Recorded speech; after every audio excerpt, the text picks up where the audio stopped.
Buku Advanced International Trade 2015. Penulis Robert C. Veenstra. Selamat pagi, teman-teman. Hari ini kita akan membahas topik yang sangat menarik dalam perdagangan internasional, yaitu model dua sektor, Richardian Model dan Too Good, Two Factor Model, yang menjadi dasar dari Heckscher-Ohlin Model. Materi ini diambil dari bagian awal sebuah buku tentang perdagangan internasional. Tujuannya adalah memahami bagaimana perbedaan teknologi dan sumber daya antar negara memengaruhi pola perdagangan. Kita akan fokus pada konsep dasar tanpa terlalu masuk ke rumus matematis, tapi saya akan jelaskan idenya secara sederhana. Siap? Mari kita mulai. Richardian Model. Pertama, kita bahas Richardian Model. Model ini adalah salah satu model paling klasik dalam perdagangan internasional yang menekankan bahwa perbedaan teknologi antar negara menjadi pendorong utama perdagangan. Bayangkan ada dua negara, misalnya Indonesia dan Jepang, dan masing-masing memproduksi dua barang, katakanlah pakaian dan elektronik. Dalam Richardian Model, kita asumsikan hanya ada satu faktor produksi, yaitu tenaga kerja, dan tenaga kerja ini bisa berpindah antar industri di dalam satu negara, tapi tidak bisa pindah antar negara. Di Indonesia, mungkin kita lebih efisien memproduksi pakaian karena membutuhkan lebih sedikit tenaga kerja per unit pakaian dibandingkan elektronik. Sebaliknya, di Jepang, mereka lebih efisien membuat elektronik. Ini disebut comparative advantage atau keunggulan komparatif. Meskipun Jepang mungkin lebih produktif secara keseluruhan untuk kedua barang, Indonesia tetap bisa mengekspor pakaian karena keunggulan relatifnya di situ. Sekarang, bagaimana harga ditentukan? Tanpa perdagangan, atau dalam kondisi autarki, harga di setiap negara akan mencerminkan efisiensi produksi mereka. Misalnya, harga pakaian di Indonesia lebih murah dibandingkan di Jepang. Ketika perdagangan bebas terjadi, harga dunia akan berada di antara harga autarki kedua negara. Indonesia akan menghususkan diri memproduksi pakaian, Jepang fokus pada elektronik, dan keduanya berdagang untuk mendapatkan barang yang tidak mereka produksi. Apa hasilnya? Kedua negara lebih sejahtera karena mereka bisa mengonsumsi lebih banyak barang dibandingkan saat tidak berdagang. Ini menunjukkan kekuatan comparative advantage dalam Richardian Model. Perdagangan membuat semua pihak lebih baik, bahkan jika satu negara kurang produktif secara absolut. Too Good, Two Factor Model. Sekarang kita beralih ke model yang lebih kompleks, yaitu Too Good, Two Factor Model, yang menjadi dasar Heckscher-Ohlin Model. Berbeda dengan Richardian Model yang hanya punya satu faktor produksi, model ini mempertimbangkan dua faktor, tenaga kerja dan modal, capital. Kita tetap asumsikan ada dua barang, misalnya pakaian dan mesin, yang diproduksi oleh satu negara kecil dengan harga dunia yang sudah ditentukan. Production Possibilities Frontier, PPF. Bayangkan sebuah grafik yang menunjukkan kombinasi pakaian dan mesin yang bisa diproduksi dengan sumber daya yang ada. Grafik ini disebut Production Possibilities Frontier atau PPF. Bentuknya melengkung ke dalam karena jika kita ingin memproduksi lebih banyak pakaian, kita harus mengurangi produksi mesin, dan sebaliknya. Ini mencerminkan keterbatasan tenaga kerja dan modal. Perfect Competition dan GDP. Kita asumsikan pasar bersifat perfect competition, artinya perusahaan memaksimalkan keuntungan tanpa bisa memengaruhi harga. Produksi akan dipilih untuk memaksimalkan Gross Domestic Product atau GDP, yaitu nilai total pakaian dan mesin yang dihasilkan. Pilihan ini tergantung pada harga relatif kedua barang. Jika harga pakaian naik, misalnya, negara akan memproduksi lebih banyak pakaian dan lebih sedikit mesin. Faktor harga, Factor Price Insensitivity. Sekarang kita masuk ke konsep penting, bagaimana harga tenaga kerja, upah, dan modal, sewa, ditentukan? Dalam model ini, jika kedua barang diproduksi, harga faktor produksi tidak tergantung pada jumlah tenaga kerja atau modal yang dimiliki negara. Ini disebut Factor Price Insensitivity. Misalnya, meskipun suatu negara punya banyak tenaga kerja, upah tidak akan turun selama kedua barang masih diproduksi. Ini berbeda dengan ekonomi satu sektor, di mana lebih banyak tenaga kerja biasanya menurunkan upah. Factor Intensity Reversals, FIR. Namun, ada situasi di mana model ini jadi lebih rumit, yaitu ketika terjadi Factor Intensity Reversals atau FIR. Ini terjadi saat industri yang sama bisa bersifat intensif tenaga kerja di satu negara, tapi intensif modal di negara lain, tergantung pada harga faktor. Misalnya, industri sepatu di Indonesia mungkin sangat bergantung pada tenaga kerja murah, tapi di Amerika Serikat menggunakan mesin canggih. Ketika FIR terjadi, harga faktor tidak lagi unik, dan kita harus melihat jumlah tenaga kerja dan modal di masing-masing negara untuk menentukan upah dan sewa. Stolper-Samuelson Theorem. Selanjutnya, kita bahas apa yang terjadi jika harga barang berubah.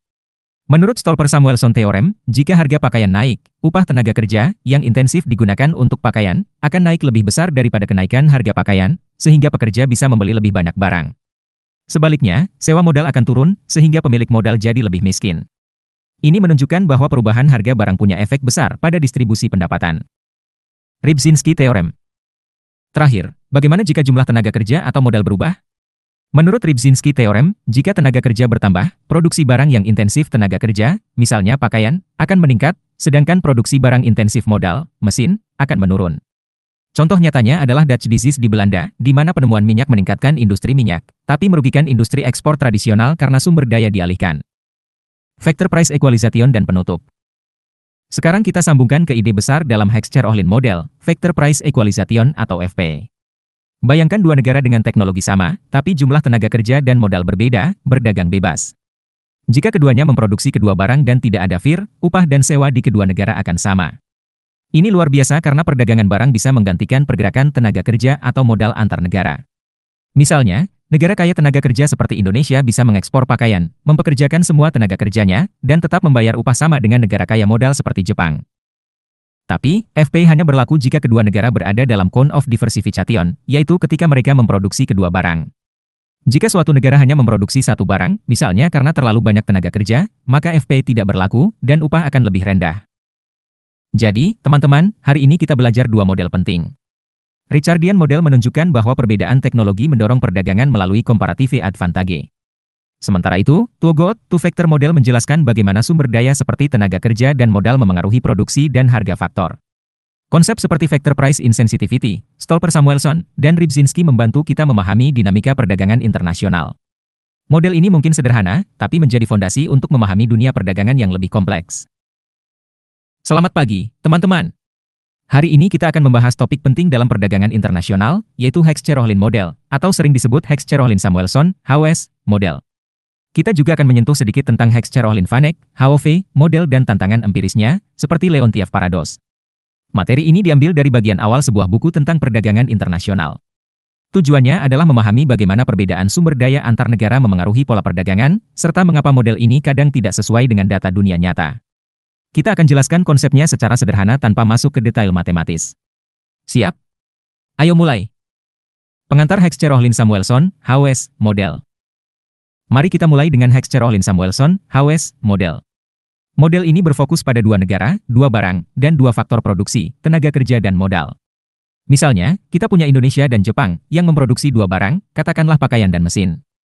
Inti dari model ini adalah perbedaan sumber daya antar negara menentukan apa yang mereka ekspor dan impor. Model ini membuat beberapa asumsi penting, teknologi di kedua negara sama, selera konsumen sama dan sebanding dengan pendapatan, homothetic tastes, negara punya jumlah tenaga kerja dan modal yang berbeda, dan perdagangan barang bebas tanpa hambatan, tapi tenaga kerja dan modal tidak bisa berpindah antar negara. Dengan asumsi ini, model memprediksi pola perdagangan melalui Heckscher-Ohlin theorem. Apa itu? Teorema ini bilang bahwa setiap negara akan mengekspor barang yang menggunakan faktor produksi yang melimpah di negara itu secara intensif.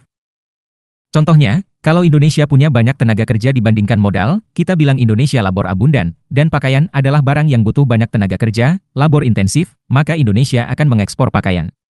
Sebaliknya, kalau Jepang punya lebih banyak modal, capital abundan, dan mesin butuh banyak modal, capital intensif, maka Jepang akan mengekspor mesin. Jadi, Indonesia ekspor pakaian ke Jepang, dan Jepang ekspor mesin ke Indonesia. Bagaimana ini terjadi?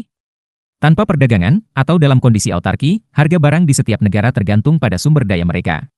Di Indonesia, pakaian lebih murah karena banyak tenaga kerja. Di Jepang, mesin lebih murah karena banyak modal. Ketika perdagangan bebas terjadi, harga dunia akan berada di antara harga autarki kedua negara. Indonesia akan fokus memproduksi pakaian, Jepang fokus pada mesin, dan mereka berdagang. Hasilnya, kedua negara bisa mengonsumsi lebih banyak barang dan jadi lebih sejahtera. Ada efek lain dari perdagangan ini, yaitu siapa yang untung dan rugi, menurut Stolper-Samuelson theorem. Faktor produksi yang melimpah, seperti tenaga kerja di Indonesia, akan mendapat keuntungan karena permintaan pakaian naik, sehingga upah pekerja meningkat. Tapi, faktor yang langka, seperti modal di Indonesia, akan merugi karena sewa modal turun. Sebaliknya, di Jepang, pemilik modal untung, tapi pekerja rugi. Menarik, bukan?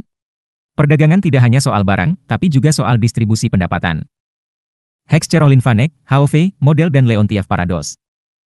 Sekarang kita beralih ke versi yang lebih luas, yaitu Heckscher-Ohlin-Vanek, HOV, model. Kalau HOS model fokus pada dua barang dan dua faktor, HOV model memperluasnya ke banyak negara, banyak barang, dan banyak faktor produksi, seperti tenaga kerja, modal, tanah, dan lainnya. Di sini, kita tidak lagi mencoba memprediksi perdagangan barang tertentu, tapi menghitung faktor content of trade, yaitu jumlah tenaga kerja, modal, atau sumber daya lain yang terkandung dalam ekspor dan impor suatu negara. Misalnya, kalau Indonesia mengekspor pakaian, kita hitung berapa banyak tenaga kerja dan modal yang digunakan untuk membuat pakaian itu. Begitu juga dengan impor mesin dari Jepang, kita hitung sumber daya yang terkandung di dalamnya. HOV model bilang bahwa negara yang punya banyak tenaga kerja dibandingkan rata-rata dunia akan mengekspor tenaga kerja melalui barang-barangnya, seperti pakaian, dan mengimpor modal melalui barang seperti mesin. Tapi, saat model ini diuji dengan data dunia nyata, muncul masalah besar yang disebut Leontief Paradox. Pada tahun 1953, Wassily Leontief menguji model ini dengan data perdagangan Amerika Serikat tahun 1947. Amerika dianggap kapital abundan karena punya banyak modal. Menurut Heckscher-Ohlin teorem, Amerika seharusnya mengekspor barang yang intensif modal, seperti mesin, dan mengimpor barang intensif tenaga kerja, seperti pakaian. Tapi, Leontief menemukan sebaliknya, ekspor Amerika lebih intensif tenaga kerja, dan impornya lebih intensif modal. Ini mengejutkan dan dikenal sebagai Leontief Paradox. Kenapa ini terjadi? Ada beberapa kemungkinan. Pertama, asumsi bahwa teknologi sama di semua negara mungkin salah, Amerika dan negara lain mungkin punya cara produksi yang berbeda. Kedua, Leontief hanya mempertimbangkan tenaga kerja dan modal, padahal faktor lain seperti tanah atau keterampilan pekerja juga penting. Ketiga, data tahun 1947 mungkin tidak biasa karena baru selesai Perang Dunia Kedua. Keempat, Amerika tidak sepenuhnya berdagang bebas karena ada tarif dan hambatan lain. 2 dekade kemudian, Edward Laamer, 1980, menunjukkan bahwa Leontief melakukan pengujian yang salah. Leontief membandingkan rasio modal dan tenaga kerja dalam ekspor dan impor, tapi ini bukan cara yang tepat untuk menguji HOV model. Laamer bilang kita harus membandingkan sumber daya yang digunakan dalam produksi dengan yang digunakan dalam konsumsi. Ketika dia menguji ulang data Amerika tahun 1947, hasilnya sesuai dengan HOV model. Rasio modal per pekerja dalam produksi lebih tinggi daripada dalam konsumsi. Artinya Amerika memang mengekspor modal secara relatif. Jadi, tidak ada paradoks sebenarnya. Tantangan empiris dan perbaikan model. Meskipun Leontief Paradox bisa dijelaskan, HOV model masih bermasalah saat diuji dengan data yang lebih luas. Peneliti seperti Bowen, Laamer, dan Sveikauskas, serta Trefler, menemukan bahwa model ini tidak bekerja baik kecuali kita membuang asumsi teknologi sama antar negara. Mereka menguji model dengan dua cara, sign test dan rank test. Sign test memeriksa apakah faktor yang melimpah diekspor, seperti yang diprediksi model. Rank test membandingkan urutan faktor dalam perdagangan dengan urutan kelimpahannya. Hasilnya mengecewakan. Sign test hanya benar sekitar 61% kasus, dan rank test sekitar 49%, hampir sama dengan menebak acak. Mengapa gagal? Salah satu asumsi yang bermasalah adalah teknologi sama di semua negara. Trefler, 1993, 1995, mencoba memperbaiki ini dengan dua cara. Pertama, dia menganggap setiap faktor produksi di setiap negara punya produktivitas berbeda. Misalnya, tenaga kerja di Indonesia mungkin kurang produktif dibandingkan di Amerika. Dengan pendekatan ini, model bisa menjelaskan data dengan sempurna, tapi ini seperti membuat model cocok secara paksa, bukan mengujinya. Cara kedua, yang lebih sederhana, adalah menganggap teknologi berbeda secara seragam antar negara. Misalnya, Indonesia mungkin butuh lebih banyak tenaga kerja dan modal untuk menghasilkan barang yang sama dibandingkan Amerika. Dengan pendekatan ini, Trevor menemukan bahwa model jadi lebih baik menjelaskan data. Sekitar setengah dari perbedaan antara prediksi dan kenyataan bisa dijelaskan. Produktivitas yang dihitung juga sesuai dengan data lain, seperti upah atau pendapatan per kapita, yang menunjukkan bahwa perbedaan teknologi memang penting. Penelitian lain, seperti oleh Davis dan Weinstein, mulai menggunakan data teknologi nyata dari berbagai negara, bukan hanya teknologi Amerika. Ini membantu, tapi hati-hati. Jika kita pakai data teknologi langsung tanpa pengujian hati-hati, model bisa jadi cocok secara otomatis, bukan karena teori benar, tapi karena cara kita menghitungnya. Jadi, teman-teman, Heckscher-Ohlin model adalah alat penting untuk memahami perdagangan berdasarkan sumber daya. HOS model menunjukkan bagaimana negara mengekspor barang yang sesuai dengan kelimpahan faktornya, dengan efek pada pendapatan seperti dijelaskan Stolper-Samuelson. HOV model memperluas ide ini ke banyak faktor dan barang, tapi menghadapi masalah seperti Leontief Paradox. Perbaikan dengan mempertimbangkan perbedaan teknologi membuat model lebih realistis, tapi masih ada tantangan untuk menjelaskan mengapa teknologi berbeda antar negara. Banyak barang dan faktor dalam perdagangan internasional. Selamat pagi, teman-teman. Hari ini kita akan membahas topik menarik dari perdagangan internasional, yaitu bagaimana Heckscher-Ohlin model bekerja ketika kita mempertimbangkan banyak barang dan banyak faktor produksi, seperti tenaga kerja, modal, dan tanah. Materi ini diambil dari bagian buku tentang perdagangan internasional yang fokus pada kasus event, jumlah barang sama dengan faktor, dan unevent, jumlah barang dan faktor berbeda. Kita akan membahas Factor Price Equalization, FPE, Stolper-Samuelson Theorem, Rybczynski Theorem, serta tantangan empirisnya, termasuk pendekatan GDP function dan kasus dengan jumlah barang lebih banyak dari faktor, seperti Continuum of Goods. Tujuannya adalah memahami bagaimana perbedaan sumber daya antar negara memengaruhi perdagangan dan hasil ekonomi, serta bagaimana teori ini diuji dengan data nyata. Siap? Mari kita mulai. Kasus jumlah barang sama dengan faktor, event case. Kita mulai dengan kasus di mana jumlah barang sama dengan jumlah faktor produksi. Misalnya, ada 5 barang dan 5 faktor, seperti tenaga kerja, modal, tanah, dan lain-lain. Dalam Heckscher-Ohlin model, salah satu ide penting adalah Factor Price Equalization, FPE, yaitu gagasan bahwa harga faktor, seperti upah tenaga kerja atau sewa modal, akan sama di dua negara jika mereka berdagang bebas dan punya teknologi yang sama. Bayangkan Indonesia dan Amerika berdagang bebas, dan keduanya punya teknologi produksi yang sama. Karena perdagangan, harga barang menjadi sama di kedua negara, dan ini membuat upah pekerja serta sewa modal juga sama, selama kedua negara memproduksi semua barang. Mengapa ini penting? Karena FPE menunjukkan bahwa perdagangan bisa menyamakan pendapatan pekerja atau pemilik modal di seluruh dunia, meskipun sumber daya di setiap negara berbeda. Tapi, ada syaratnya, tidak boleh ada factor intensity reversal, yaitu situasi di mana satu barang bisa intensif tenaga kerja di satu negara tapi intensif modal di negara lain. Jika syarat ini terpenuhi, FPE berlaku, dan kita bisa bilang bahwa perdagangan menyamakan harga faktor. Selain FPE, ada dua teorema penting lainnya, Stolper-Samuelson dan Rybczynski. Stolper-Samuelson teorem bilang bahwa jika harga suatu barang naik, misalnya harga pakaian naik di Indonesia, maka faktor yang digunakan secara intensif untuk membuat pakaian, katakanlah tenaga kerja, akan mendapatkan keuntungan, seperti upah yang lebih tinggi. Tapi, faktor lain, seperti modal, bisa rugi karena pendapatannya turun. Jadi, perdagangan bisa menguntungkan satu kelompok tapi merugikan kelompok lain dalam suatu negara. Rybczynski teorem berbicara tentang apa yang terjadi jika jumlah suatu faktor bertambah, misalnya jumlah tenaga kerja di Indonesia meningkat. Teorema ini bilang bahwa produksi barang yang intensif tenaga kerja, seperti pakaian, akan naik, tapi produksi barang yang intensif modal, seperti mesin, akan turun. Ini karena sumber daya dialihkan ke sektor yang menggunakan tenaga kerja lebih banyak. Dalam kasus event, teorema ini masih berlaku, tapi tidak sekuat di kasus dua barang dan dua faktor. Misalnya, Stolper-Samuelson menjamin bahwa setiap kenaikan harga barang akan menguntungkan satu faktor dan merugikan faktor lain, tapi tidak selalu jelas faktor mana yang selalu untung. Begitu juga dengan Rybczynski, jika tenaga kerja bertambah, pasti ada barang yang produksinya naik dan barang lain yang turun, tapi tidak selalu bisa diprediksi barang mana. Kasus jumlah faktor lebih banyak dari barang, unevent case. Sekarang kita beralih ke kasus di mana jumlah faktor lebih banyak dari barang, misalnya dua barang, seperti pakaian dan mesin, tapi tiga faktor, seperti tenaga kerja, modal untuk pakaian, dan modal untuk mesin. Ini disebut specific factors model atau Ricardo-Wiener model. Dalam model ini, tenaga kerja bisa berpindah antara industri pakaian dan mesin, tapi modal di setiap industri tidak bisa berpindah. Modal untuk pakaian hanya bisa dipakai di industri pakaian, begitu juga modal untuk mesin. Apa yang terjadi di sini? Pertama, Factor Price Equalization, FPE, tidak lagi berlaku. Harga faktor, seperti upah tenaga kerja atau sewa modal, akan berbeda antar negara tergantung pada jumlah sumber daya masing-masing negara. Misalnya, jika Indonesia punya lebih banyak tenaga kerja dibandingkan Amerika, upah di Indonesia cenderung lebih rendah, dan sewa modal lebih tinggi, meskipun keduanya berdagang bebas. Bagaimana dengan Stolper-Samuelson? Katakanlah harga pakaian naik. Tenaga kerja akan pindah ke industri pakaian karena permintaan pekerja naik, sehingga upah meningkat. Tapi, apakah pekerja benar-benar lebih sejahtera?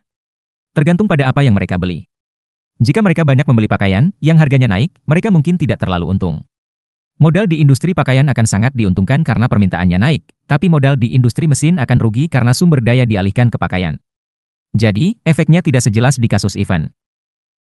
Untuk Rybczynski, jika jumlah tenaga kerja bertambah, kedua industri, pakaian dan mesin, bisa meningkatkan produksi karena tenaga kerja adalah faktor yang bisa berpindah. Ini berbeda dari kasus event, di mana kenaikan tenaga kerja biasanya meningkatkan satu sektor tapi menurunkan sektor lain. Jadi, dalam specific factors model, efeknya lebih fleksibel, tapi FP dan teorema lain jadi kurang pasti. Pendekatan empiris dengan GDP function. Sekarang kita masuk ke bagian empiris. Bagaimana teori ini diuji dengan data nyata? Salah satu cara adalah dengan menggunakan GDP function, yaitu cara untuk menghitung total pendapatan suatu negara berdasarkan harga barang dan jumlah sumber daya. Dengan GDP function, kita bisa menghitung efek Stolper-Samuelson, bagaimana harga barang memengaruhi upah atau sewa modal, dan efek Rybczynski, bagaimana perubahan sumber daya memengaruhi produksi.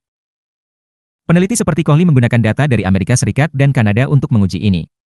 Mereka membagi barang menjadi kategori besar, seperti konsumsi, investasi, ekspor, dan impor, dan faktor menjadi tenaga kerja dan modal. Hasilnya menarik. Di Amerika, ekspor dan barang investasi ternyata lebih intensif tenaga kerja, sedangkan barang konsumsi lebih intensif modal. Ini agak mengejutkan karena kita biasanya menganggap barang investasi butuh banyak modal. Salah satu kemungkinan adalah cara mereka mengelompokkan barang. Kategori seperti konsumsi mungkin mencakup jasa yang sebenarnya intensif tenaga kerja. Peneliti lain, seperti Burgess, mencoba pendekatan berbeda dengan membagi barang menjadi barang yang diperdagangkan, seperti barang tahan lama, dan barang yang tidak diperdagangkan, seperti jasa. Hasilnya lebih sesuai dengan dugaan, barang yang diperdagangkan lebih intensif modal, dan barang yang tidak diperdagangkan lebih intensif tenaga kerja. Mereka juga menemukan bahwa kenaikan harga impor lebih memengaruhi barang yang diperdagangkan, yang akhirnya menurunkan pendapatan pemilik modal dan menaikkan upah pekerja. Harrigan melakukan studi dengan data dari negara-negara OECD, seperti Amerika, Jepang, dan Eropa, untuk melihat bagaimana sumber daya memengaruhi produksi di berbagai sektor, seperti makanan, pakaian, dan mesin. Dia menemukan bahwa modal untuk mesin meningkatkan produksi di hampir semua sektor, tapi tenaga kerja terampil cenderung dialihkan ke jasa, bukan manufaktur. Dia juga memperbaiki model dengan mempertimbangkan perbedaan produktivitas antar negara, yang membuat hasilnya lebih realistis. Kasus jumlah barang lebih banyak dari faktor dan continuum of goods. Terakhir, kita bahas kasus di mana jumlah barang lebih banyak dari faktor, misalnya 3 barang tapi hanya 2 faktor, seperti tenaga kerja dan modal. Dalam kasus ini, FP masih bisa terjadi jika teknologi sama antar negara dan semua barang diproduksi. Tapi, ada masalah, jumlah produksi setiap barang di setiap negara jadi tidak pasti, kita bilang ini production indeterminacy. Misalnya, Indonesia dan Jepang bisa memproduksi pakaian, mesin, dan makanan, tapi berapa banyak masing-masing diproduksi bisa bervariasi selama totalnya memenuhi permintaan dunia. Untuk mengatasi ketidakpastian ini, peneliti seperti Dornbusch, Fisher, dan Samuelson mengusulkan model dengan continuum of goods, yaitu bayangkan ada rentang barang yang tak terbatas, dari yang sangat intensif modal sampai sangat intensif tenaga kerja. Dalam Heckscher-Ohlin model dengan continuum of goods, negara yang punya banyak tenaga kerja akan memproduksi barang yang intensif tenaga kerja, dan negara yang punya banyak modal akan fokus pada barang intensif modal. Jika harga faktor tidak sama, ketidakpastian produksi hilang karena setiap negara akan spesialisasi sesuai keunggulannya. Jadi, teman-teman, kita sudah melihat bagaimana Heckscher-Ohlin model bekerja dengan banyak barang dan faktor. Dalam kasus event, FP, Stolper-Samuelson, dan Rybczynski berlaku dengan baik, tapi tidak sekuat di kasus sederhana. Dalam kasus unevent seperti specific factors model, FP tidak berlaku, dan efek distribusi pendapatan lebih kompleks. Pendekatan GDP function membantu kita menguji teori ini dengan data nyata, meskipun hasilnya kadang tidak sesuai harapan karena cara pengelompokan barang atau perbedaan teknologi. Terakhir, dengan continuum of goods, kita bisa menyelesaikan masalah ketidakpastian produksi jika harga faktor berbeda. Perdagangan input menengah dan upah, trade in intermediate inputs and wages. Selamat pagi, semua. Hari ini kita akan membahas topik menarik dari bab 4 buku, Advanced International Trade, yang berjudul Trade in Intermediate Inputs and Wages. Topik ini membahas bagaimana globalisasi dan perdagangan internasional, terutama melalui konsep offshoring, memengaruhi upah pekerja terampil dan kurang terampil di berbagai negara, dengan fokus pada kasus Amerika Serikat dan negara lain. Kita akan melihat 2, Golden Age, perdagangan, pergeseran dalam permintaan tenaga kerja, dan debat antara pengaruh perdagangan internasional versus perubahan teknologi terhadap upah. Pertama, mari kita mulai dengan konteks historis. Ada 2 periode, Golden Age, perdagangan. Yang pertama terjadi sekitar 1890 hingga awal Perang Dunia Pertama, ditandai dengan peningkatan dramatis dalam transportasi, seperti kapal uap dan kereta api, serta komunikasi nirkabel, yang meningkatkan perdagangan internasional. Yang kedua, yang kita alami sekarang, mirip dengan yang pertama karena penurunan biaya transportasi dan komunikasi, seperti penggunaan kapal kontainer. Hal ini memungkinkan fragmentasi proses produksi, di mana tahapan produksi yang berbeda dilakukan di negara yang berbeda. Fenomena ini disebut offshoring atau outsourcing asing. Offshoring ini mempercepat penyebaran teknologi dan mengurangi batasan sumber daya domestik dalam perdagangan. Pertanyaannya adalah, apakah model ekonomi tradisional seperti Heckscher-Ohlin, model masih relevan untuk menjelaskan fenomena ini, atau kita perlu paradigma baru? Mari kita eksplorasi lebih lanjut. Pergeseran upah dan debat akademik. Sejak tahun 1980-an, kita melihat pergeseran signifikan dalam upah di AS dan negara lain. Upah pekerja terampil meningkat relatif terhadap pekerja kurang terampil, menciptakan wage gap atau kesenjangan upah. Banyak ahli awalnya menolak ide bahwa perdagangan internasional menjadi penyebab utama pergeseran ini. Mereka lebih condong pada hipotesis bahwa perubahan teknologi, khususnya skill-biased teknologi Calcange, yaitu teknologi yang lebih menguntungkan pekerja terampil, adalah penjelas utamanya. Namun, penelitian oleh Veenstra dan Hansen menunjukkan bahwa versi sederhana model, yang hanya melibatkan 2 barang dan 2 faktor produksi, tidak cukup untuk menjelaskan fenomena ini. Mereka memperluas model dengan mengasumsikan continuum of goods, atau serangkaian barang menengah dalam suatu industri yang kemudian digabung menjadi produk akhir. Dengan pendekatan ini, mereka menemukan bahwa perdagangan internasional, terutama offshoring, bisa menjelaskan pola perubahan upah pada 1980-an, seperti peningkatan permintaan dan upah relatif pekerja terampil.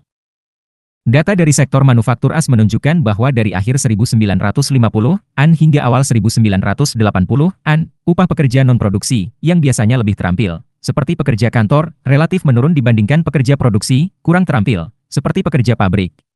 Namun, sejak awal 1980-an, tren ini berbalik, dan upah pekerja non-produksi mulai meningkat secara stabil hingga tahun 2000. Hal ini konsisten di banyak negara industri dan berkembang. Namun, pada 1990-an, pola berubah lagi. Meskipun upah relatif pekerja terampil terus naik, jumlah pekerja terampil relatif menurun. Ini menunjukkan adanya offshoring aktivitas layanan, terutama tugas-tugas rutin yang dikirim ke luar negeri. Model Trade in Task dari Grossman dan Rossi Hansberg menjelaskan fenomena ini dengan mengizinkan offshoring tugas yang dilakukan oleh pekerja kurang terampil maupun terampil, seperti layanan. Penjelasan teoretis dan empiris. Sekarang, mari kita lihat penjelasan teoretis. Veenstra dan Hansen mengembangkan model berdasarkan Home Model dengan Continuum of Goods, di mana negara-negara mengkhususkan diri pada bagian tertentu dari continuum berdasarkan keunggulan komparatif, seperti upah relatif pekerja terampil yang lebih rendah di negara tertentu. Misalnya, AS, yang kaya akan tenaga kerja terampil, masih memiliki upah relatif pekerja terampil lebih rendah dibandingkan Meksiko, sehingga aktivitas tertentu di offshore ke negara dengan upah lebih rendah. Jika sebuah perusahaan ingin meningkatkan offshoring, mungkin karena aliran modal atau kemajuan teknologi di negara lain, biaya relatif produksi di negara asal naik. Ini menggeser batas aktivitas yang dilakukan di dalam dan luar negeri, meningkatkan permintaan relatif untuk tenaga kerja terampil di kedua negara, yang pada akhirnya menaikkan upah relatif pekerja terampil. Namun, ada debat antara Laamer dan Krugman tentang apa yang benar-benar memengaruhi upah. Laamer berpendapat bahwa sektor bias of technological change, yaitu perubahan teknologi yang memengaruhi sektor tertentu, adalah yang terpenting dalam model negara kecil, di mana harga dunia tetap. Sebaliknya, Krugman, dalam model negara besar, mengatakan bahwa faktor bias of technological change, perubahan teknologi yang memfavoritkan faktor produksi tertentu, seperti tenaga kerja terampil, lah yang lebih penting, dan sektor bias tidak berpengaruh jika harga dunia berubah endogen. Grossman dan Rossi Hansberg kemudian memperkenalkan konsep trade in task, di mana tugas-tugas spesifik bisa di-offshore. Mereka menunjukkan bahwa offshoring bisa bertindak seperti inovasi teknologi yang menghemat tenaga kerja kurang terampil, meningkatkan produktivitas tenaga kerja kurang terampil di negara asal, tapi dalam skenario negara besar, efek harga, price effect, bisa mengurangi upah relatif tenaga kerja kurang terampil karena output sektor intensif tenaga kerja kurang terampil meningkat di pasar dunia, menurunkan harganya. Secara empiris, Veenstra dan Hansen menggunakan apa yang disebut mandated wage equation, yang merupakan persamaan yang menghubungkan perubahan harga produk dengan perubahan upah.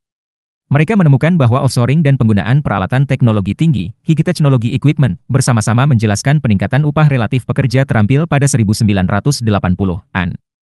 Misalnya, offshoring menyumbang sekitar 21 hingga 27% dari peningkatan ini, sementara teknologi tinggi menyumbang 29 hingga 32%. Pada 1990-an, offshoring layanan, service offshoring, menjadi lebih penting. Studi menunjukkan bahwa offshoring layanan menjelaskan sekitar 15% dari kenaikan upah relatif pekerja non-produksi, sementara teknologi tinggi masih dominan dengan 95%. Penurunan pekerjaan relatif pekerja terampil pada periode ini konsisten dengan offshoring tugas layanan rutin. Kesimpulannya, model Veenstra dan Hansen menjelaskan offshoring pada 1980-an sebagai trade-in intermediate inputs, di mana aktivitas kurang terampil dikirim ke luar negeri berdasarkan keunggulan komparatif. Ini meningkatkan permintaan untuk pekerja terampil di negara asal. Namun, pada 1990-an dan 2000-an, offshoring meluas ke aktivitas terampil, terutama layanan, yang dijelaskan oleh model Grossman dan Rossi Hansberg tentang trade-in task. Model terbaru, seperti dari Costinot dan Vogel, memperkenalkan konsep supermodular production, di mana tugas dalam perusahaan saling melengkapi, dan distribusi keterampilan pekerja memengaruhi perdagangan dan upah. Offshoring dalam model ini bisa membuat distribusi upah menjadi lebih tidak merata di kedua negara. Pertanyaan terakhir adalah apakah offshoring memberikan keuntungan tambahan? Meskipun perdagangan selalu menguntungkan dibandingkan autarki, offshoring bisa menyebabkan kerugian terms of trade jika kemajuan teknologi terjadi pada barang yang diekspor, seperti yang diargumentasikan Samuelson. Namun, studi empiris, seperti oleh Wright, menunjukkan dampak offshoring pada upah dan pengangguran AS relatif kecil, meskipun impor dari Cina sejak 2001 memiliki dampak signifikan. Ini adalah gambaran besar tentang bagaimana offshoring dan perdagangan input menengah memengaruhi upah. Topik ini tetap relevan karena globalisasi terus berkembang, dan kita perlu memahami bagaimana teknologi, perdagangan, dan distribusi keterampilan berinteraksi. Bagi Anda yang tertarik, ada latihan empiris dan teoretis di akhir bab yang bisa membantu memperdalam pemahaman, seperti menganalisis data produktivitas dari Enber atau mereplikasi regresi dari Veenstra dan Hansen. Monopolistic Competition dan Gravity Equation. Selamat pagi, teman-teman. Hari ini kita akan membahas bab 5 dari buku Advanced International Trade yang berjudul Monopolistic Competition and the Gravity Equation I. Topik ini sangat menarik karena kita akan menjelajahi bagaimana model monopolistic competition menjelaskan perdagangan internasional dengan adanya increasing returns to scale, atau keuntungan dari skala produksi yang semakin besar. Kita juga akan membahas gravity equation, sebuah alat sederhana namun kuat untuk memprediksi pola perdagangan antar negara. Kita akan lihat bagaimana model ini diterapkan pada kasus nyata, seperti perjanjian perdagangan bebas Kanada-AS, dan bagaimana kita bisa mengukur keuntungan dari variasi produk impor.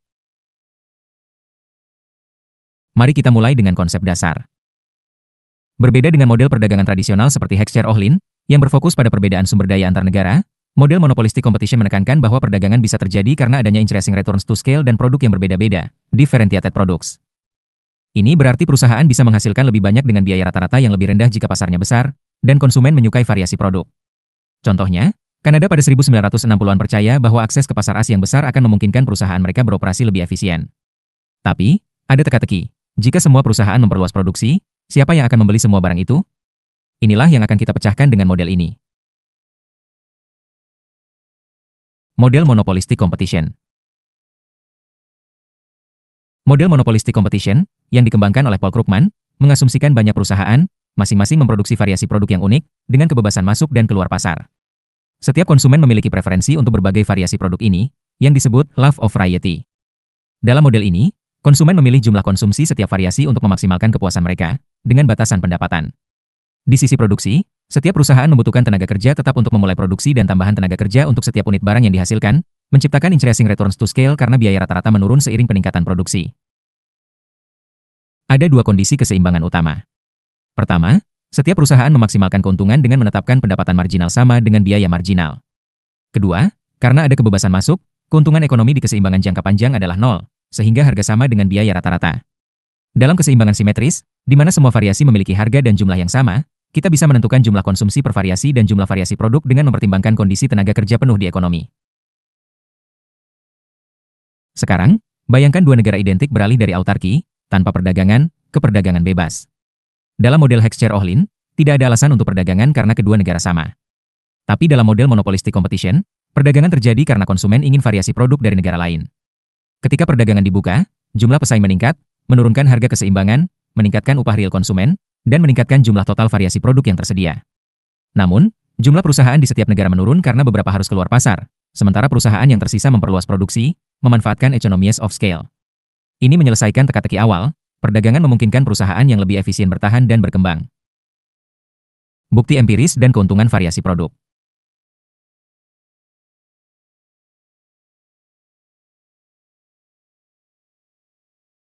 Mari kita lihat bukti empiris, terutama dari perjanjian perdagangan bebas Kanada-AS tahun 1989.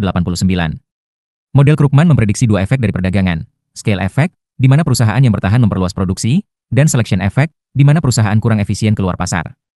Studi tentang Kanada menunjukkan hasil mengejutkan. Penelitian oleh Head dan Ries menemukan bahwa pengurangan tarif AS meningkatkan skala produksi di Kanada, tapi pengurangan tarif Kanada justru mengecilkan skala, sehingga efek bersihnya kecil. Ini menunjukkan bahwa economies of scale mungkin tidak sebesar yang diperkirakan. Namun, selection effect ternyata lebih signifikan. Studi oleh Traveler menunjukkan bahwa industri Kanada yang terkena pemotongan tarif terbesar mengalami penurunan lapangan kerja sebesar 12% karena penutupan perusahaan kurang produktif, tapi produktivitas tenaga kerja industri meningkat 15%. Di sisi ekspor, perusahaan yang terkena pemotongan tarif AS meningkatkan produktivitas tenaga kerja sebesar 14%. Ini menegaskan bahwa keuntungan perdagangan lebih berasal dari selection effect daripada scale effect.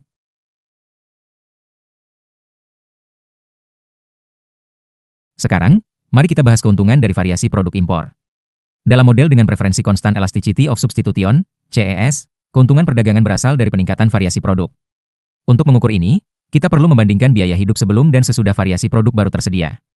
Jika tidak ada perubahan variasi, kita bisa menghitung perubahan biaya hidup dengan membandingkan harga dan jumlah barang yang dibeli dari waktu ke waktu, menggunakan bobot berdasarkan pangsa pengeluaran. Ketika variasi berubah, kita juga mempertimbangkan pangsa pengeluaran untuk barang baru dan barang yang hilang, menyesuaikan perhitungan dengan tingkat substitusi antar produk.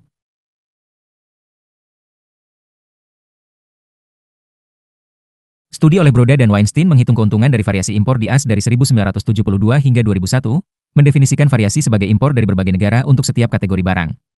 Mereka menemukan bahwa keuntungan ini meningkat sebesar 1,2% per tahun, mencapai 2,6% dari PDB AS pada 2001. OSA memperluas ini untuk menghitung keuntungan perdagangan dibandingkan autarki di banyak negara, menemukan angka yang jauh lebih besar, misalnya 23,5% dari PDB untuk AS dan hingga 117,6% untuk Hungaria, menunjukkan betapa pentingnya variasi produk dalam perdagangan. Gravity Equation dan Home Market Effect. Sekarang kita beralih ke Gravity Equation, yang memprediksi bahwa perdagangan antar negara sebanding dengan hasil kali PDB mereka dan menurun dengan jarak. Ini mirip dengan hukum gravitasi Newton, di mana massa adalah PDB dan jarak memengaruhi perdagangan. Dalam model monopolistic competition, setiap negara menghasilkan variasi produk yang berbeda, menciptakan intra-industry trade, dan gravity equation muncul secara alami. Namun, untuk memperhitungkan biaya transportasi dan hambatan perdagangan lainnya, kita harus memasukkan indeks harga keseluruhan setiap negara, yang disebut multilateral resistance terms. Ada 3 cara untuk melakukannya. Menggunakan data harga yang dipublikasikan, menghitung indeks harga secara komputasi seperti yang dilakukan Anderson dan Van Winchop, atau menggunakan fixed effects untuk memperkirakan indeks harga dalam regresi. Studi Kanadaas menunjukkan bahwa fixed effects method memberikan hasil yang konsisten dengan komputasi Anderson dan Van Winchop, tapi lebih mudah diterapkan. Mereka menemukan bahwa perdagangan dalam Kanada 10,5 kali lebih besar daripada perdagangan lintas batas, dan di AS 2,6 kali lebih besar, menunjukkan efek perbatasan yang signifikan, terutama untuk ekonomi kecil seperti Kanada. Terakhir, kita bahas home market effect, di mana pasar yang lebih besar menarik lebih banyak perusahaan, membuat negara itu menjadi eksportir bersih barang yang berbeda. Dalam model sederhana, jika satu negara tumbuh lebih besar, jumlah produk yang dihasilkan meningkat lebih dari proporsi pertumbuhan pasarnya, sementara negara yang lebih kecil kehilangan produk. Studi oleh Davis dan Weinstein mendukung ini, menemukan bahwa permintaan domestik yang lebih tinggi meningkatkan produksi dan ekspor, meskipun beberapa penelitian, seperti Head dan Ries, menemukan efek yang lemah atau terbalik dalam kasus tertentu. Kita telah melihat bagaimana model monopolistic competition menjelaskan perdagangan melalui increasing returns to scale dan variasi produk, dengan bukti empiris dari Kanadaas yang menyoroti selection effect. Gravity equation membantu kita memahami pola perdagangan, dan home market effect menunjukkan bagaimana ukuran pasar memengaruhi lokasi perusahaan. Keuntungan dari variasi impor ternyata besar, terutama jika diukur terhadap autarki.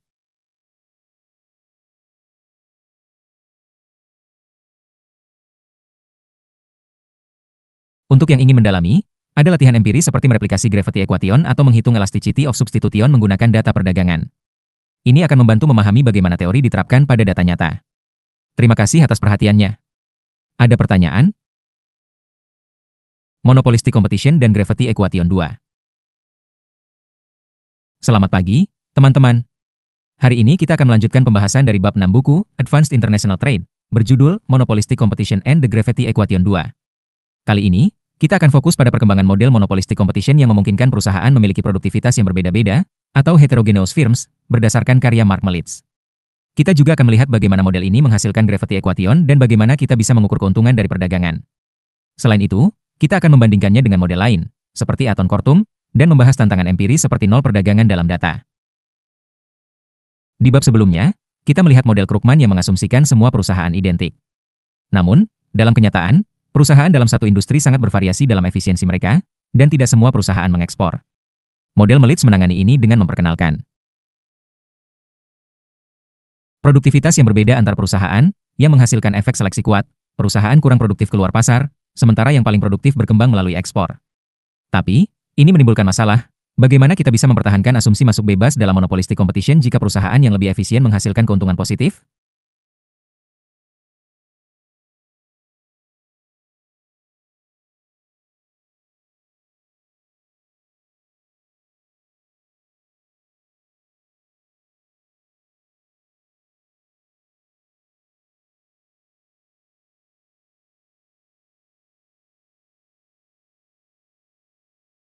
Dan keuntungan positif. Mari kita jelajahi solusinya. Model Melitz dan Heterogeneous Firms. Model Melitz memperluas model monopolistic competition dengan mengizinkan perusahaan memiliki produktivitas yang berbeda, yang ditarik secara acak setelah mereka membayar biaya masuk awal. Setiap perusahaan menghasilkan variasi produk yang unik, dan konsumen menyukai berbagai variasi ini, seperti dalam model Krugman. Namun, perusahaan hanya memproduksi jika produktivitas mereka cukup tinggi untuk menutupi biaya tetap domestik. Dalam perdagangan internasional, ada biaya tetap tambahan untuk ekspor, sehingga hanya perusahaan dengan produktivitas lebih tinggi lagi yang mengekspor. Ada dua kondisi keseimbangan utama.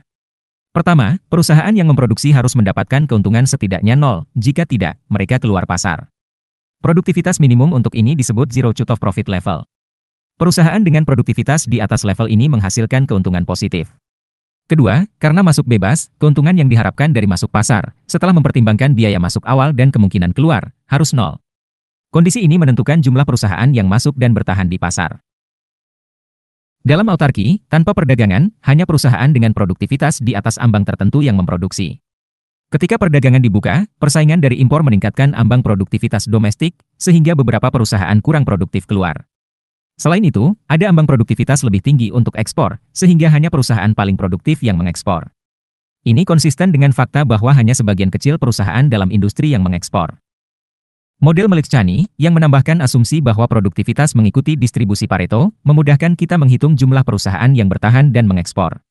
Dalam model ini, jumlah perusahaan yang masuk pasar tetap sama saat perdagangan dibuka, tapi jumlah perusahaan domestik yang bertahan menurun karena persaingan impor. Ini berbeda dengan model Krugman, di mana jumlah variasi domestik tidak berubah. Keuntungan dari perdagangan. Sekarang, mari kita bahas keuntungan dari perdagangan dalam model Melitz. Kesejahteraan konsumen diukur dari pendapatan real, yaitu upah dibagi indeks harga. Dengan mengasumsikan upah tetap, kesejahteraan meningkat jika indeks harga turun. Indeks harga dipengaruhi oleh harga barang domestik, jumlah variasi domestik, dan variasi impor. Ada 3 efek potensial dari perdagangan. Pertama, variasi impor baru menurunkan indeks harga, meningkatkan kesejahteraan. Kedua, karena beberapa perusahaan domestik keluar, jumlah variasi domestik berkurang, yang cenderung menaikkan indeks harga dan mengurangi kesejahteraan. Ketiga, efek seleksi meningkatkan produktivitas rata-rata perusahaan domestik yang bertahan, menurunkan harga rata-rata dan meningkatkan kesejahteraan. Dengan distribusi Pareto, efek variasi impor dan penurunan variasi domestik saling meniadakan dalam hal kesejahteraan. Jadi, keuntungan dari perdagangan hanya berasal dari efek seleksi, yaitu peningkatan produktivitas rata-rata. Keuntungan ini diukur dengan membandingkan pangsa. Pengeluaran untuk barang domestik dengan pangsa total, lalu menaikkannya ke pangkat yang bergantung pada parameter distribusi Pareto. Menariknya, keuntungan ini berbeda dengan model Krugman. Dalam model Krugman, keuntungan berasal dari peningkatan variasi produk tanpa perubahan jumlah perusahaan domestik.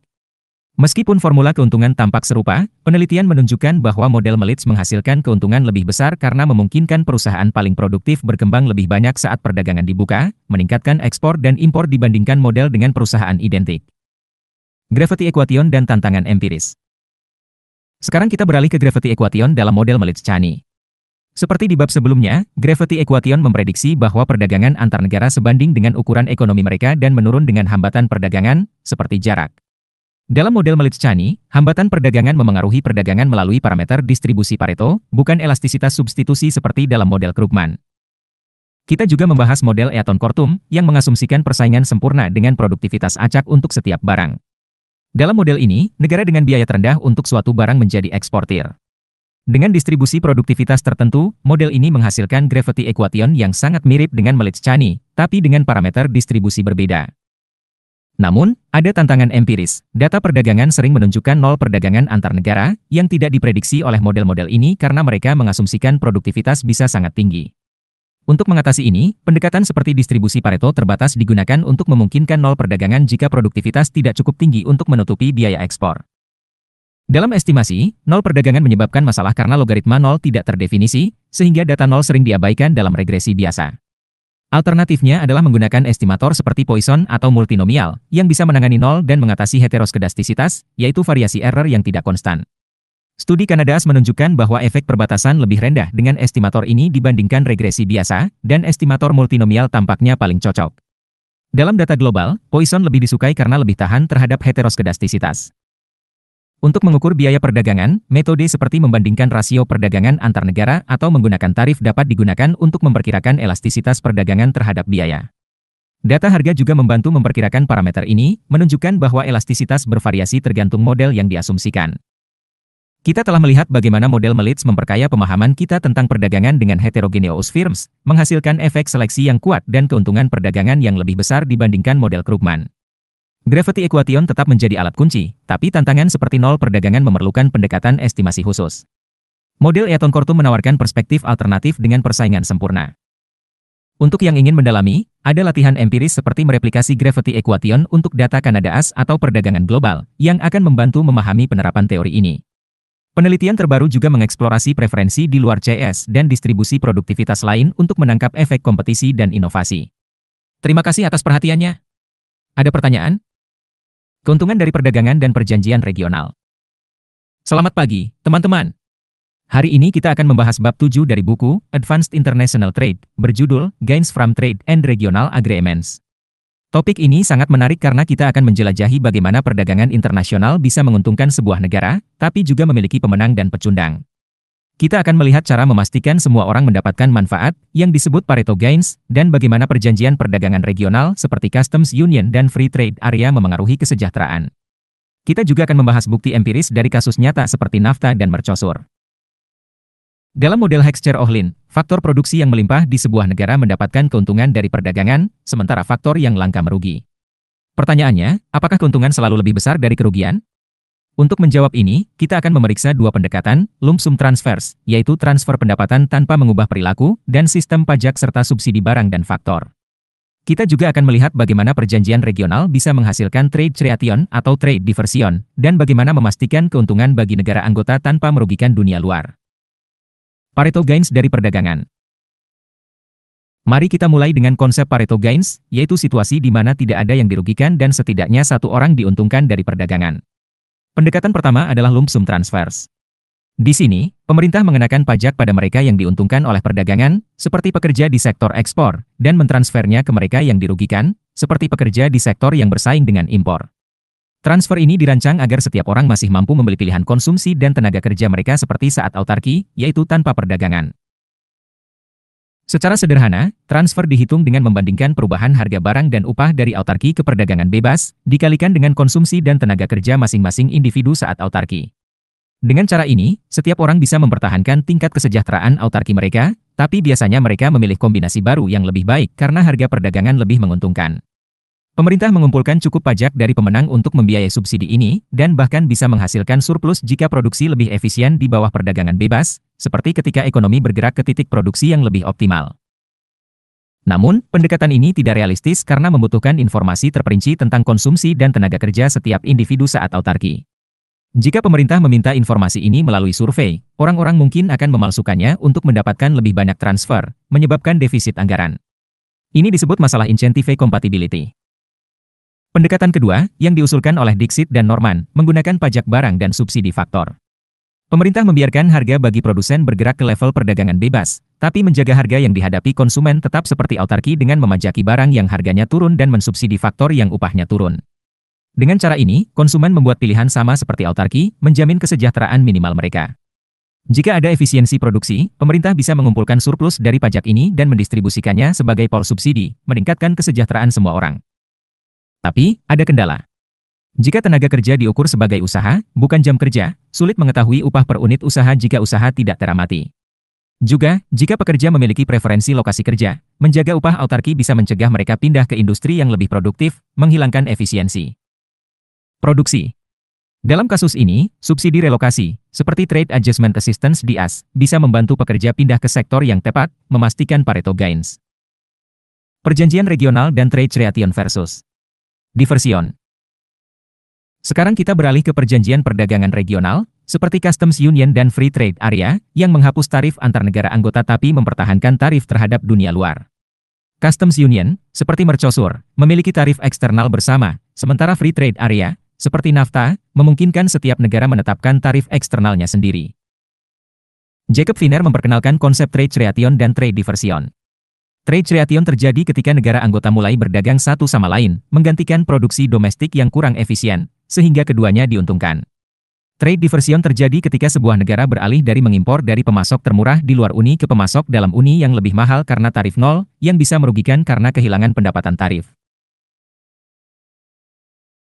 Kemp dan Wan menunjukkan bahwa Customs Union bisa menguntungkan anggotanya tanpa merugikan dunia luar jika total impor dari dunia luar tetap sama seperti sebelum Uni, menjaga harga dunia tetap. Dalam hal ini, pendapatan tarif total Uni tidak berubah, dan transfer antar negara anggota bisa memastikan tidak ada yang dirugikan. Untuk Free Trade Area, Krishna dan Panagaria memperluas hasil ini, menunjukkan bahwa setiap negara harus mempertahankan jumlah impor dan ekspor yang sama dengan dunia luar seperti sebelumnya. Ini membutuhkan rules of origin untuk mencegah transshipment, yaitu mengimpor melalui negara dengan tarif terendah untuk dikirim ke anggota lain, yang bisa mengurangi pendapatan tarif. Namun, Perjanjian regional bisa menyebabkan kerugian jika tidak dirancang dengan baik. Misalnya, jika trade diversion mendominasi atau terms of trade memburuk, negara anggota atau non-anggota bisa rugi. Kita akan melihat bukti empiris untuk mengevaluasi ini.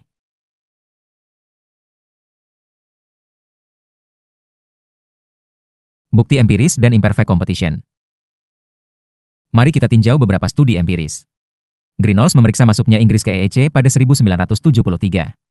Ia menemukan bahwa terms of trade Inggris memburuk, menyebabkan kerugian sekitar 2% dari PDB setiap tahun hingga 1980, meskipun ada keuntungan efisiensi dari perdagangan bebas di dalam EEC.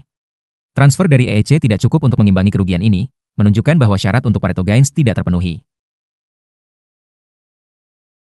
Untuk mercosur, Chang dan Winters menemukan bahwa harga dari negara non-anggota seperti AS dan Jepang turun karena perubahan tarif Brasil, menghasilkan keuntungan terms of trade untuk Brasil tapi kerugian bagi eksportir. Untuk CUSTA dan NAFTA, Clausing menemukan trade relation yang signifikan antara AS dan Kanada, dengan sedikit bukti trade diversion. Romalis menyarankan NAFTA menyebabkan trade diversion karena pengurangan tarif terbesar terjadi pada komoditas yang diimpor dari luar Amerika Utara. Trevor menyimpulkan Kanada diuntungkan dari CUSTA karena trade relation melebihi trade diversion tanpa kerugian terms of trade. Namun, Caliendo dan Parro, menggunakan model simulasi, menemukan bahwa Kanada merugi dari NAFTA karena kerugian terms of trade di sektor seperti otomotif, meskipun AS dan Meksiko diuntungkan.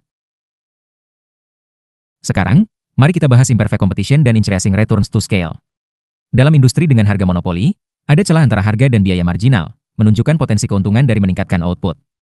Jika perdagangan meningkatkan output industri ini, kesejahteraan bisa meningkat, jika menurunkan, bisa ada kerugian. Greenhalgh menunjukkan bahwa Pareto Gains mungkin jika output industri dengan increasing returns to scale atau imperfect. Competition secara rata-rata meningkat, dengan bobot yang mencerminkan markup harga atas biaya. Dalam model monopolistic competition, Helpman dan Krugman menunjukkan bahwa keuntungan dijamin jika output per perusahaan dan total industri tidak turun, dan jumlah variasi produk tidak berkurang, kondisi yang sering terpenuhi di bawah asumsi tertentu. Kita telah melihat bagaimana Pareto Gains bisa dicapai melalui lump sum transfers atau pajak dan subsidi, meskipun ada tantangan praktis seperti informasi individu dan biaya relokasi. Perjanjian regional bisa menguntungkan jika dirancang untuk menghindari trade diversion dan kerugian terms of trade, seperti dalam teorema Kempuan dan Krishna Panagaria. Bukti empiris menunjukkan hasil bervariasi, dengan beberapa perjanjian menghasilkan keuntungan dan lainnya kerugian. Imperfect competition menambah kompleksitas, tapi keuntungan mungkin jika output industri yang relevan meningkat. Untuk yang ingin mendalami, ada latihan seperti mengevaluasi fungsi kesejahteraan sosial atau reformasi tarif parsial. Penelitian masa depan, terutama dengan heterogeneous firms, masih terbuka lebar, terutama untuk memahami efek perjanjian regional pada kesejahteraan global. Terima kasih atas perhatiannya. Ada pertanyaan? Tarif impor dan dumping. Selamat pagi, teman-teman. Hari ini kita akan membahas bab 8 dari buku Advanced International Trade, berjudul Import Tariffs and Dumping.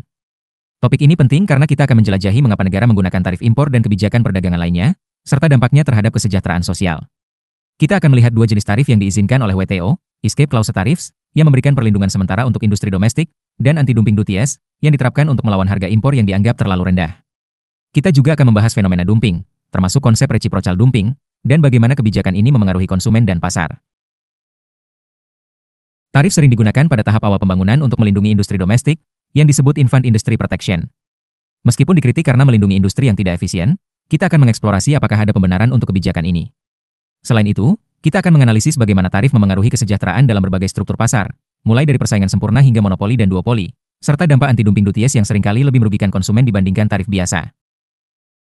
Tarif impor dalam berbagai struktur pasar. Mari kita mulai dengan efek tarif impor pada kesejahteraan sosial, yang diukur dengan menjumlahkan kepuasan konsumen, pendapatan tarif, dan keuntungan industri domestik. Kita akan mempertimbangkan 3 skenario, persaingan sempurna, monopoli asing, dan duopoli or not.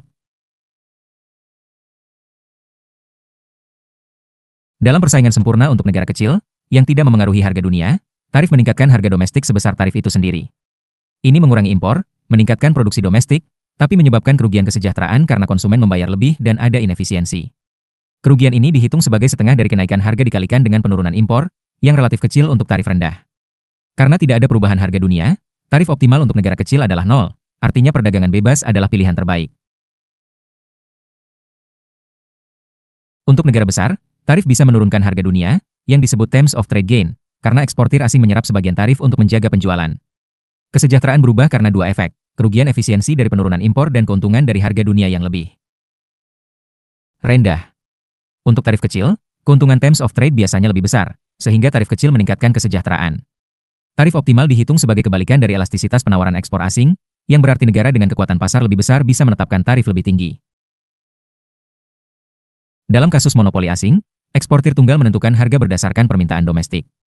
Tarif meningkatkan biaya ekspor, mendorong eksportir untuk menaikkan harga, tapi biasanya kurang dari jumlah tarif, sehingga harga yang diterima eksportir turun, lagi-lagi terms of trade gain.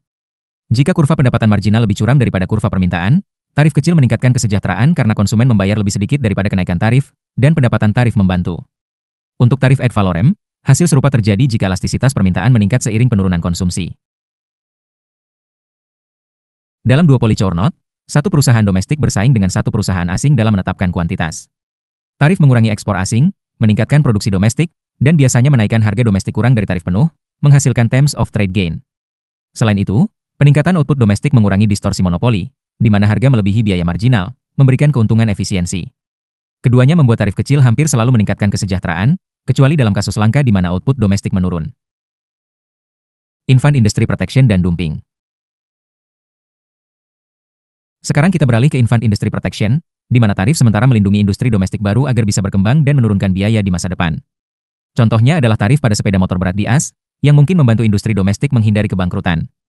Secara teori, ini berhasil jika industri membutuhkan keuntungan positif setiap periode dan pasar modal tidak memungkinkan pinjaman untuk menutupi kerugian awal. Tarif meningkatkan output saat ini, menurunkan biaya masa depan, memungkinkan industri bertahan. Namun, ini membutuhkan asumsi pasar modal tidak sempurna, dan beberapa ahli berpendapat manfaatnya terbatas jika industri tidak menjadi kompetitif. Selanjutnya, kita bahas dumping, di mana perusahaan asing menjual barang di bawah harga pasar domestiknya atau biaya produksi rata-rata. Predatory dumping, di mana eksportir sengaja menurunkan harga untuk mengusir pesaing domestik, jarang terjadi. Lebih umum adalah reciprocal dumping, di mana perusahaan dari dua negara saling menjual di pasar masing-masing dengan harga lebih rendah setelah dikurangi biaya transportasi. Dalam model Cournot dengan biaya transportasi, perusahaan menurunkan harga ekspor untuk bersaing, meskipun ini membuang sumber daya karena produk homogen dikirim bolak-balik. Dengan jumlah perusahaan tetap, efek kesejahteraan ambigu. Persaingan mengurangi kekuatan monopoli, meningkatkan kesejahteraan, tapi biaya transportasi adalah pemborosan. Dengan masuk bebas, harga turun karena persaingan, dan output per perusahaan meningkat, mirip dengan economies of scale, sehingga kesejahteraan global meningkat. Anti-dumping duties dan dampaknya. Anti-dumping duties, yang diizinkan oleh WTO, jauh lebih umum daripada escape clause tariffs. Di AS, lebih dari 1.200 kasus anti-dumping diajukan dari 1980 hingga 2011, dibandingkan hanya 31 kasus escape clause. Untuk mendapatkan anti-dumping duties, perusahaan harus membuktikan barang diimpor dengan harga kurang dari nilai wajar dan menyebabkan kerugian material pada industri domestik. Departemen Perdagangan AS hampir selalu menemukan harga kurang dari nilai wajar, dan Komisi Perdagangan Internasional sering menyetujui kerugian material yang lebih mudah dibuktikan daripada kerugian serius dalam escape clause. Namun, anti-dumping duties bersifat endogen, tergantung pada harga yang ditetapkan eksportir. Selama investigasi awal, eksportir menaikkan harga untuk mengurangi kemungkinan dikenai denda, menyebabkan kerugian terms of trade tanpa pendapatan tarif bagi importir. Sekitar 13% kasus ditarik sebelum putusan, di mana perusahaan AS dan asing menegosiasikan harga dan pangsa pasar, menaikkan harga impor seperti halnya denda, merugikan konsumen. Dalam tinjauan administrasi, eksportir harus menaikkan harga lebih dari jumlah denda awal untuk menghindari denda lanjutan, menghasilkan pass-through lebih dari 100%, lagi-lagi merugikan terms of trade.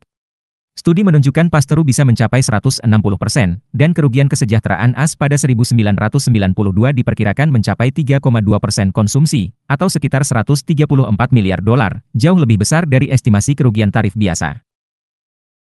Kita telah melihat bahwa tarif impor memiliki efek berbeda tergantung struktur pasar. Untuk negara kecil, tarif merugikan; untuk negara besar, tarif kecil bisa menguntungkan melalui terms of trade.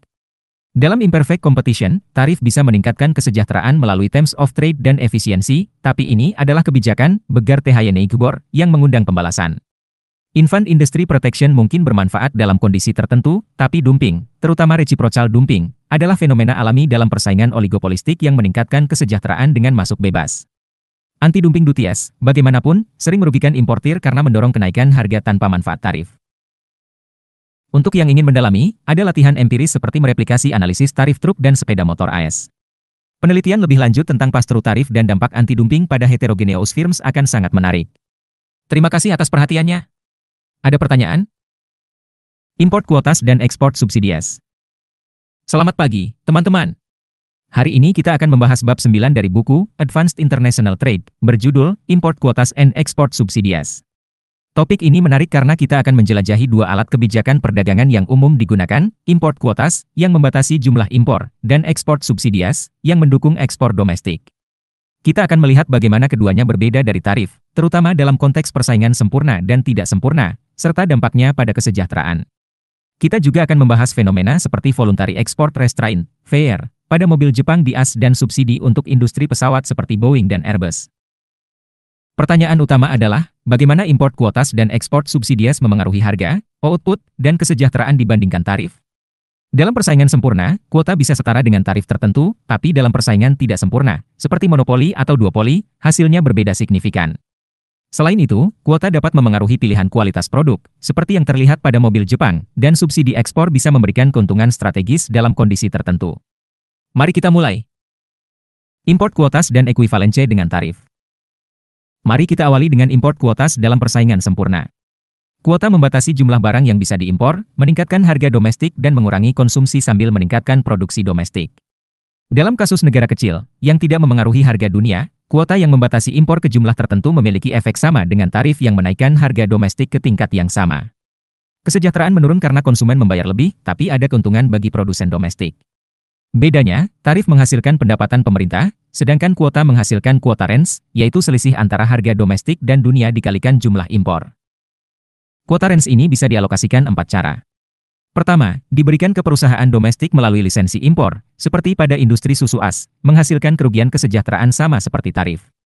Kedua, perusahaan domestik membuang sumber daya untuk mendapatkan lisensi melalui range-seeking, seperti lobby, meningkatkan kerugian kesejahteraan karena kuota range terbuang. Ketiga, pemerintah melelang lisensi, menghasilkan pendapatan seperti tarif, sehingga kerugian sama. Keempat, kuota diberikan ke negara eksportir melalui voluntary export restraint, (VER), seperti pada mobil Jepang ke AS, di mana kuota range diterima eksportir asing, meningkatkan kerugian kesejahteraan domestik dibandingkan tarif. Dalam persaingan tidak sempurna, ekuivalensi antara kuota dan tarif hilang. Untuk monopoli domestik, tarif membatasi harga maksimum yang bisa dikenakan, tapi kuota memungkinkan monopoli menaikkan harga lebih tinggi dengan membatasi impor, mengurangi output domestik dan memperburuk distorsi monopoli. Dalam duopoli berteran, di mana perusahaan domestik dan asing bersaing dalam harga, VER pada tingkat impor perdagangan bebas memungkinkan perusahaan domestik bertindak seperti Stackelberg Leader, menaikkan harga domestik dan asing. Ini meningkatkan keuntungan kedua perusahaan, bertindak sebagai facilitating practice untuk kolusi, tapi merugikan konsumen karena harga lebih tinggi tanpa pendapatan tarif. Kuota dan pilihan kualitas produk. Sekarang kita bahas bagaimana kuota memengaruhi pilihan kualitas produk, terutama pada VER mobil Jepang di AS tahun 1980-an. Kuota membatasi jumlah unit yang diekspor, berbeda dari tarif ad valorem yang memengaruhi nilai ekspor. Dalam model monopolistic competition, perusahaan memilih kualitas dan harga untuk memaksimalkan keuntungan. Kualitas diukur sebagai karakteristik produk yang meningkatkan kepuasan konsumen tapi juga biaya produksi. Konsumen memilih jumlah konsumsi berdasarkan harga yang disesuaikan dengan kualitas, yaitu harga dibagi kualitas. Tanpa kuota, perusahaan memilih kualitas dengan menyeimbangkan biaya rata-rata per unit kualitas dengan biaya tambahan untuk meningkatkan kualitas.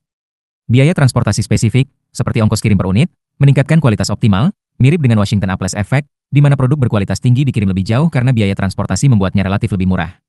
Dengan kuota seperti VER, batasan jumlah ekspor bertindak seperti biaya tambahan per unit, mendorong perusahaan meningkatkan kualitas untuk memaksimalkan keuntungan dari unit yang terbatas. Ini tidak terjadi dengan tarif ad valorem, yang tidak memengaruhi pilihan kualitas. Studi empiris pada mobil Jepang menunjukkan bahwa VER meningkatkan kualitas mobil, seperti ukuran, tenaga, dan fitur, serta harga, terutama pada 1986 hingga 1987. Kerugian kesejahteraan AS diperkirakan $28 miliar per tahun karena kuota range diterima Jepang, dengan kerugian tambahan dari kenaikan harga. Kuota tekstil di bawah multifiber arrangement juga menghasilkan kuota range besar dan kerugian kesejahteraan signifikan, terutama di negara berkembang karena range-seeking. Ekspor subsidies dan imperfect competition. Sekarang kita beralih ke ekspor subsidies.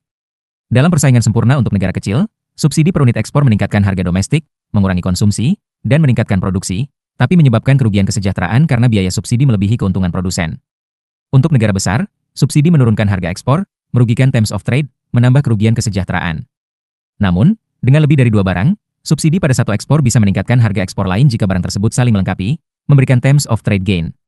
Dalam model Richardian dengan banyak barang, subsidi yang ditargetkan pada barang tertentu.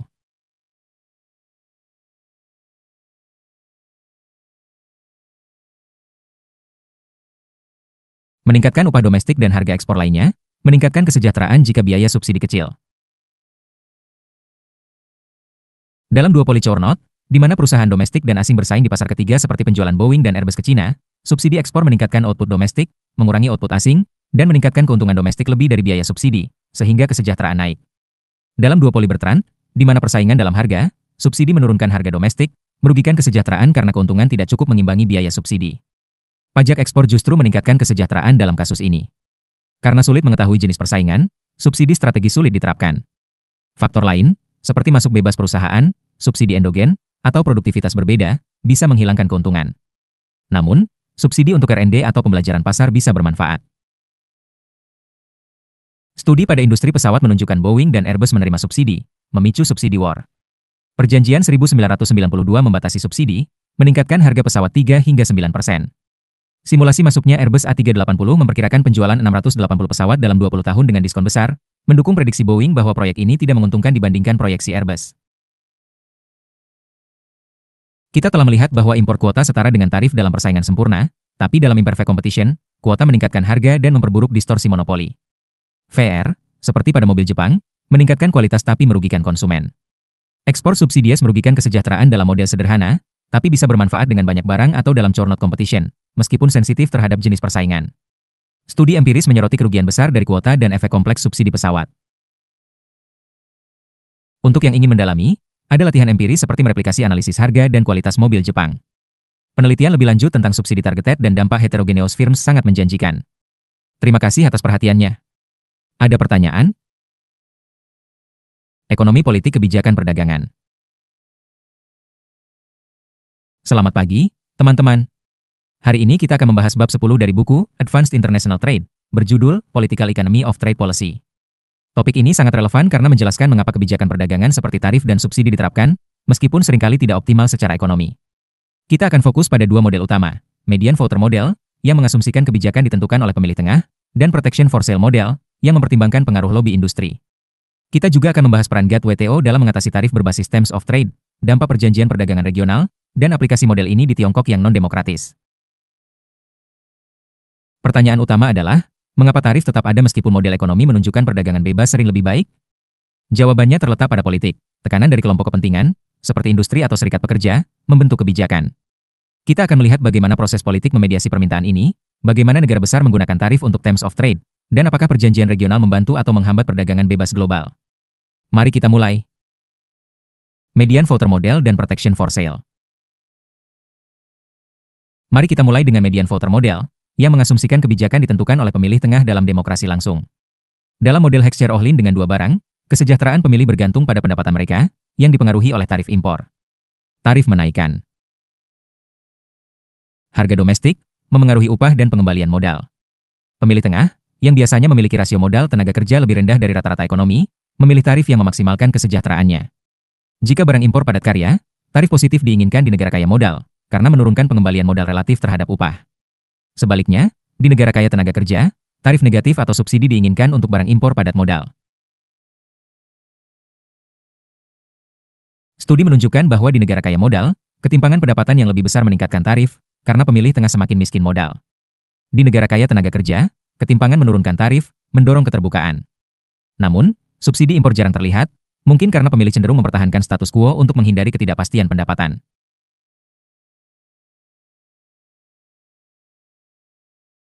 Sekarang, ke protection for sale model, yang relevan untuk demokrasi perwakilan di mana lobi industri memengaruhi kebijakan melalui sumbangan kampanye.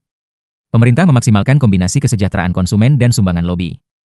Setiap industri yang terorganisasi menawarkan sumbangan berdasarkan kesejahteraannya, yang dipengaruhi tarif. Industri terorganisasi mendapatkan tarif impor atau subsidi ekspor positif, sedangkan industri tidak terorganisasi cenderung mendapatkan subsidi impor atau pajak ekspor untuk menurunkan harga domestik. Tarif lebih tinggi untuk industri dengan produksi domestik besar relatif terhadap impor. Studi di AS menunjukkan industri terorganisasi memang mendapat perlindungan lebih, tapi bobot kesejahteraan konsumen jauh lebih tinggi, 50 hingga 3.000 kali lipat, dibandingkan sumbangan lobi, menunjukkan pemerintah tetap memprioritaskan konsumen. Perjanjian perdagangan dan GATT WTO. Sekarang kita beralih ke model dua negara, di mana tarif memengaruhi Terms of Trade. Dalam median voter atau protection for sale model, pemerintah sering mengabaikan efek Terms of Trade, memilih tarif politik optimal. Namun, negara besar menyadari tarif dapat menurunkan harga dunia untuk impor mereka, meningkatkan kesejahteraan nasional tapi merugikan negara lain. Ini menghasilkan Nash equilibrium dengan tarif tinggi, tidak efisien secara global. GATT-WTO mengatasi ini melalui prinsip reciprocity, di mana negara sepakat menurunkan tarif secara bersama-sama, menghilangkan insentif terms of trade dan meningkatkan kesejahteraan global. OSA memperluas ini dengan model monopolistic competition, menunjukkan tarif melindungi pasar domestik untuk menarik lebih banyak perusahaan lokal, meningkatkan variasi produk dan menurunkan harga domestik. Penurunan tarif timbal balik meningkatkan kesejahteraan dengan mempertahankan jumlah perusahaan sambil mengurangi biaya perdagangan. Ini menegaskan peran GATT dalam mendorong liberalisasi perdagangan. Kita juga membahas perjanjian perdagangan regional, yang melanggar prinsip Most Favored Nation, MFN, GATT karena memberikan tarif nol hanya untuk anggota. Pertanyaannya, apakah ini membantu atau menghambat perdagangan bebas multilateral? Dalam median voter model, Levy menunjukkan bahwa dalam struktur Heckscher-Ohlin, perjanjian bilateral tidak menghambat multilateral, karena setidaknya satu negara selalu diuntungkan dari perluasan perdagangan. Namun, dengan monopolistic competition dan variasi produk, perjanjian bilateral dapat menjadi stumbling block. Jika dua negara serupa mendapat manfaat dari variasi produk dalam perdagangan bilateral, perdagangan dengan negara ketiga yang padat tenaga kerja dapat menurunkan harga barang homogen, merugikan kedua negara. Ini mendukung kekhawatiran bahwa regionalisme bisa menghambat multilateralisme.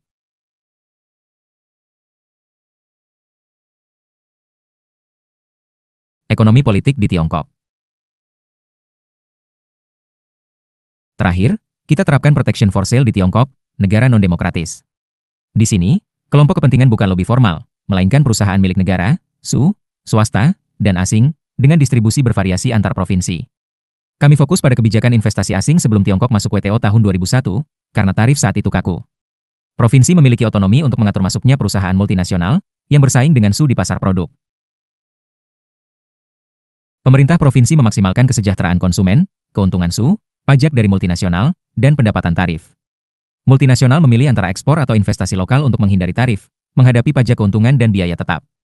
Studi menunjukkan provinsi dengan kuat cenderung membatasi multinasional untuk melindungi keuntungan Bobot kesejahteraan diperkirakan 47 kali lebih tinggi daripada konsumen pada 1984 hingga 1995, menurun seiring liberalisasi di akhir periode. Ini kontras dengan di mana konsumen jauh lebih diutamakan, mencerminkan prioritas pemerintah Tiongkok pada Kita telah melihat median voter model memprediksi tarif berdasarkan kepemilikan faktor pemilih tengah, sementara protection for sale menyoroti pengaruh lobi industri. GATT-WTO mengatasi tarif berbasis terms of trade melalui reciprocity, tapi perjanjian regional bisa menghambat multilateralisme dalam kondisi tertentu. Di Tiongkok, bobot politik mendominasi, meskipun menurun seiring waktu. Latihan empiris seperti analisis investasi asing di Tiongkok bisa memperdalam pemahaman. Penelitian masa depan tentang dampak endogenitas perjanjian perdagangan sangat menjanjikan. Terima kasih atas perhatiannya. Ada pertanyaan? Perdagangan dan pertumbuhan endogen. Selamat pagi, teman-teman. Hari ini kita akan membahas bab 11 dari buku Advanced International Trade, berjudul Trade and Endogenous Growth. Topik ini menarik karena menjelaskan hubungan antara perdagangan internasional dan pertumbuhan ekonomi, sebuah pertanyaan klasik dalam teori dan kebijakan ekonomi. Kita akan membahas bagaimana pertumbuhan memengaruhi terms of trade, konsep immiscerizing growth, model endogenous growth yang menghubungkan inovasi dengan perdagangan, dan bagaimana perdagangan memengaruhi produktivitas perusahaan. Kita juga akan melihat bukti empiris tentang dampak perdagangan pada pertumbuhan dan penyebaran pengetahuan antar negara. Pertumbuhan ekonomi bisa berasal dari peningkatan input seperti tenaga kerja dan modal, atau dari peningkatan produktivitas. Perdagangan dapat memengaruhi keduanya, tetapi efeknya bergantung pada struktur pasar dan aliran pengetahuan. Kita akan mulai dengan pengukuran produktivitas, lalu mengeksplorasi immiscerizing growth, model pertumbuhan, dan bukti empiris. Mari kita mulai. Pengukuran produktivitas dan immiscerizing growth. Mari kita awali dengan pengukuran produktivitas, yang penting untuk memahami pertumbuhan. Total Factor Productivity, TFP, dihitung sebagai pertumbuhan output dikurangi pertumbuhan input yang ditimbang berdasarkan kontribusi mereka terhadap output. Dalam persaingan sempurna dengan skala konstan, bobot ini adalah pangsa pendapatan tenaga kerja dan modal, sehingga TFP mencerminkan kemajuan teknologi. Namun, dalam persaingan tidak sempurna dengan skala meningkat, pengukuran TFP bias karena harga melebihi biaya marginal dan output tumbuh lebih cepat dari input. Metode Hall memperbaiki ini dengan memperkirakan markup harga atas biaya dan skala produksi, memungkinkan kita mengukur produktivitas sejati. Studi di Pantai Gading dan Turki menunjukkan bahwa liberalisasi perdagangan menurunkan markup di industri yang menghadapi kompetisi impor, meningkatkan efisiensi. Misalnya, di Pantai Gading. Peningkatan penetrasi impor mengurangi markup, dan di Turki, industri yang diliberalisasi menunjukkan penurunan markup, sedangkan yang dilindungi mengalami kenaikan. Ini menegaskan bahwa perdagangan mendorong efisiensi melalui persaingan. Sekarang, kita beralih ke immiscerizing growth, di mana pertumbuhan ekonomi merugikan kesejahteraan karena penurunan terms of trade, yaitu harga ekspor relatif terhadap impor. Dalam model dua barang, pertumbuhan memperluas kemampuan produksi, tapi jika ekspor meningkat signifikan, harga ekspor bisa turun, mengurangi pendapatan real. Kesejahteraan tetap konstan jika penurunan harga ekspor seimbang dengan peningkatan produksi, tapi kesejahteraan turun jika penurunan harga lebih besar. Ini terjadi jika permintaan impor asing tidak elastis atau jika pertumbuhan mengurangi output barang impor, seperti ketika faktor padat ekspor tumbuh atau kemajuan teknologi meningkatkan output ekspor sambil mengurangi output impor. Model endogenous growth. Sekarang kita ke model endogenous growth, yang menjelaskan pertumbuhan melalui inovasi, bukan faktor eksternal. Model Grossman-Helpman menggunakan kerangka monopolistic competition, di mana perusahaan mengembangkan variasi input menengah baru, meningkatkan output barang akhir. Biaya tetap untuk inovasi menurun seiring bertambahnya produk, mencerminkan pengetahuan publik yang mempermudah penemuan. Dalam autarki, pertumbuhan variasi input konstan, sebanding dengan ukuran tenaga kerja, menghasilkan pertumbuhan GDP dan kesejahteraan. Dengan perdagangan bebas dan penyebaran pengetahuan antar negara, dunia bertindak seperti ekonomi tunggal yang lebih besar, meningkatkan pertumbuhan di kedua negara melalui scale effect, negara besar tumbuh lebih cepat karena lebih banyak sumber daya untuk R&D. Namun, tanpa penyebaran pengetahuan, perdagangan barang akhir saja memperbesar perbedaan pertumbuhan. Negara kecil mengalami perlambatan inovasi karena persaingan dari negara besar, meskipun perdagangan input menengah bisa mengimbangi kerugian ini dengan efisiensi. Kesejahteraan negara kecil bisa turun jika perdagangan terbatas pada barang akhir tanpa input. Model semi-endogenous growth menghilangkan scale effect, mengasumsikan pertumbuhan jangka panjang tidak bergantung pada ukuran ekonomi. Samson memperkenalkan perusahaan heterogen seperti dalam model Melitz, di mana perusahaan baru menarik produktivitas dari distribusi perusahaan sukses yang meningkat seiring waktu. Dalam autarki, produktivitas cutoff untuk perusahaan yang bertahan tumbuh konstan, menghasilkan pertumbuhan GDP tanpa perubahan jumlah perusahaan. Dalam perdagangan, cutoff produktivitas domestik dan ekspor meningkat lebih cepat karena persaingan mendorong seleksi perusahaan yang lebih produktif, meningkatkan pertumbuhan GDP dan kesejahteraan di kedua negara. Menariknya, biaya produksi tetap yang lebih tinggi meningkatkan pertumbuhan karena mendorong lebih banyak ekspor. Bukti empiris. Sekarang kita tinjau bukti empiris. Apakah perdagangan meningkatkan pertumbuhan? Studi seperti Sachs dan Warner menemukan negara terbuka menunjukkan konvergensi pendapatan, dengan negara miskin tumbuh lebih cepat, tapi ini dibantah oleh Rodriguez dan Rodrik karena keterbukaan bersifat endogen. Frankel dan Romer menggunakan gravity equation untuk memprediksi perdagangan, menemukan hubungan positif dengan pendapatan per kapita. Namun, konvergensi terjadi dalam kelompok perdagangan, bukan secara global, mendukung model tanpa penyebaran pengetahuan, di mana pertumbuhan bervariasi antar negara. Apakah penyebaran pengetahuan bersifat global? Sioe dan Helpman menemukan pertumbuhan TFP berkorelasi dengan pengeluaran R&D domestik dan mitra dagang, menunjukkan spillover. Namun, Keller menunjukkan hasil serupa dengan bobot acak, menyarankan hubungan mungkin tidak spesifik perdagangan. Fung menemukan spillover lebih kuat melalui ekspor, menunjukkan pembelajaran dari pelanggan. Keller juga menemukan spillover terlokalisasi, dengan dampak R&D menurun tajam dengan jarak. Brandstetter menunjukkan spillover terutama internasional, dengan investasi asing meningkatkan aliran pengetahuan. Apakah variasi produk meningkatkan produktivitas? Studi seperti KE di Singapura menunjukkan pertumbuhan output melebihi TFP karena aliran sumber daya ke sektor produktif, mendukung model dengan input beragam. Secara keseluruhan, perdagangan tampaknya mendorong pertumbuhan, tapi efeknya bergantung pada spillover pengetahuan dan seleksi perusahaan. Kita telah melihat bahwa pengukuran produktivitas rumit dalam persaingan tidak sempurna, tapi liberalisasi perdagangan menurunkan markup, meningkatkan efisiensi. Immiscerizing growth mungkin terjadi jika terms of trade memburuk. Model endogenous growth menunjukkan perdagangan meningkatkan pertumbuhan dengan spillover pengetahuan, tapi bisa merugikan negara kecil tanpa spillover. Model semi-endogenous menegaskan perdagangan mendorong pertumbuhan melalui seleksi perusahaan. Bukti empiris mendukung konvergensi dalam kelompok perdagangan dan spillover terlokalisasi. Latihan empiris seperti analisis markup di India bisa memperdalam pemahaman. Penelitian masa depan tentang hubungan produktivitas dan pola perdagangan sangat menjanjikan. Terima kasih atas perhatiannya. Ada pertanyaan? Multinasional dan organisasi perusahaan dalam perdagangan internasional. Multinationals and Organization of the Firm, multinasional dan organisasi perusahaan. Selamat siang, semua. Hari ini kita akan membahas topik yang sangat menarik dalam perdagangan internasional, yaitu peran multinasional dan bagaimana perusahaan mengorganisasi aktivitas mereka di berbagai negara. Topik ini penting karena, meskipun buku ini fokus pada perdagangan internasional, sebelumnya kita belum banyak membahas peran perusahaan, terutama multinasional, dalam menentukan pola perdagangan antar negara. Faktanya, banyak perdagangan internasional yang terjadi di dalam perusahaan multinasional itu sendiri, yang beroperasi di beberapa negara. Perusahaan multinasional adalah perusahaan yang memiliki operasi di lebih dari satu negara, dan investasi yang mereka lakukan di negara asing disebut Foreign Direct Investment atau FDI. Tujuan utama bab ini adalah untuk memahami bagaimana FDI dan multinasional memengaruhi pola perdagangan dan bagaimana perusahaan memutuskan untuk mengekspor, membangun pabrik di luar negeri, atau bekerja sama dengan perusahaan asing melalui joint venture atau kontrak tertentu. Mari kita mulai dengan konsep dasar. Pengenalan multinasional dan FDI. Pertama-tama, apa yang membuat perusahaan menjadi multinasional? Biasanya, multinasional memiliki aset intangible, seperti pengetahuan tentang proses produksi, yang memberikan keunggulan kompetitif di pasar asing. Mereka harus memutuskan apakah akan mengekspor produk mereka ke negara lain, membangun pabrik di sana untuk menjual produk secara lokal, atau bekerja sama dengan perusahaan asing melalui joint venture. Pada awalnya, kita akan fokus pada dua pilihan pertama, mengekspor atau membangun pabrik. Nanti, kita juga akan membahas joint venture. Salah satu ide penting adalah bahwa keputusan untuk melakukan FDI tidak hanya bergantung pada kepemilikan aset, tetapi juga lokasi produksi dan apakah aset tersebut akan tetap di dalam perusahaan atau dibagikan. Konsep ini disebut oleh framework, yang mencakup ownership, location, dan internalization. Misalnya, sebuah perusahaan asing mungkin membeli perusahaan di Amerika Serikat bukan hanya untuk produknya, tetapi juga untuk pengetahuan atau teknologi yang dimilikinya. Studi kasus seperti arus FDI dari Jepang ke AS setelah tahun 1985 menunjukkan bahwa nilai tukar juga memengaruhi keputusan ini. Ketika dolar AS melemah, perusahaan asing bisa lebih mudah membeli aset intangible dari perusahaan AS, yang menyebabkan lonjakan FDI pada periode itu. Aliran modal dan dampaknya. Selanjutnya, kita akan membahas aliran modal, yang seringkali terkait dengan FDI. Bayangkan sebuah perusahaan mempertimbangkan untuk menutup pabrik di satu negara dan memindahkannya ke negara lain. Ini bisa dianggap sebagai pergerakan modal fisik antar negara, meskipun FDI tidak selalu melibatkan perpindahan modal fisik, tetapi lebih kepada perubahan kepemilikan. Kita mulai dengan contoh sederhana, aliran modal ke ekonomi dengan satu sektor. Jika ada aliran modal asing masuk, seperti investasi dari luar, ini bisa meningkatkan produksi domestik bruto, PDB, negara tersebut.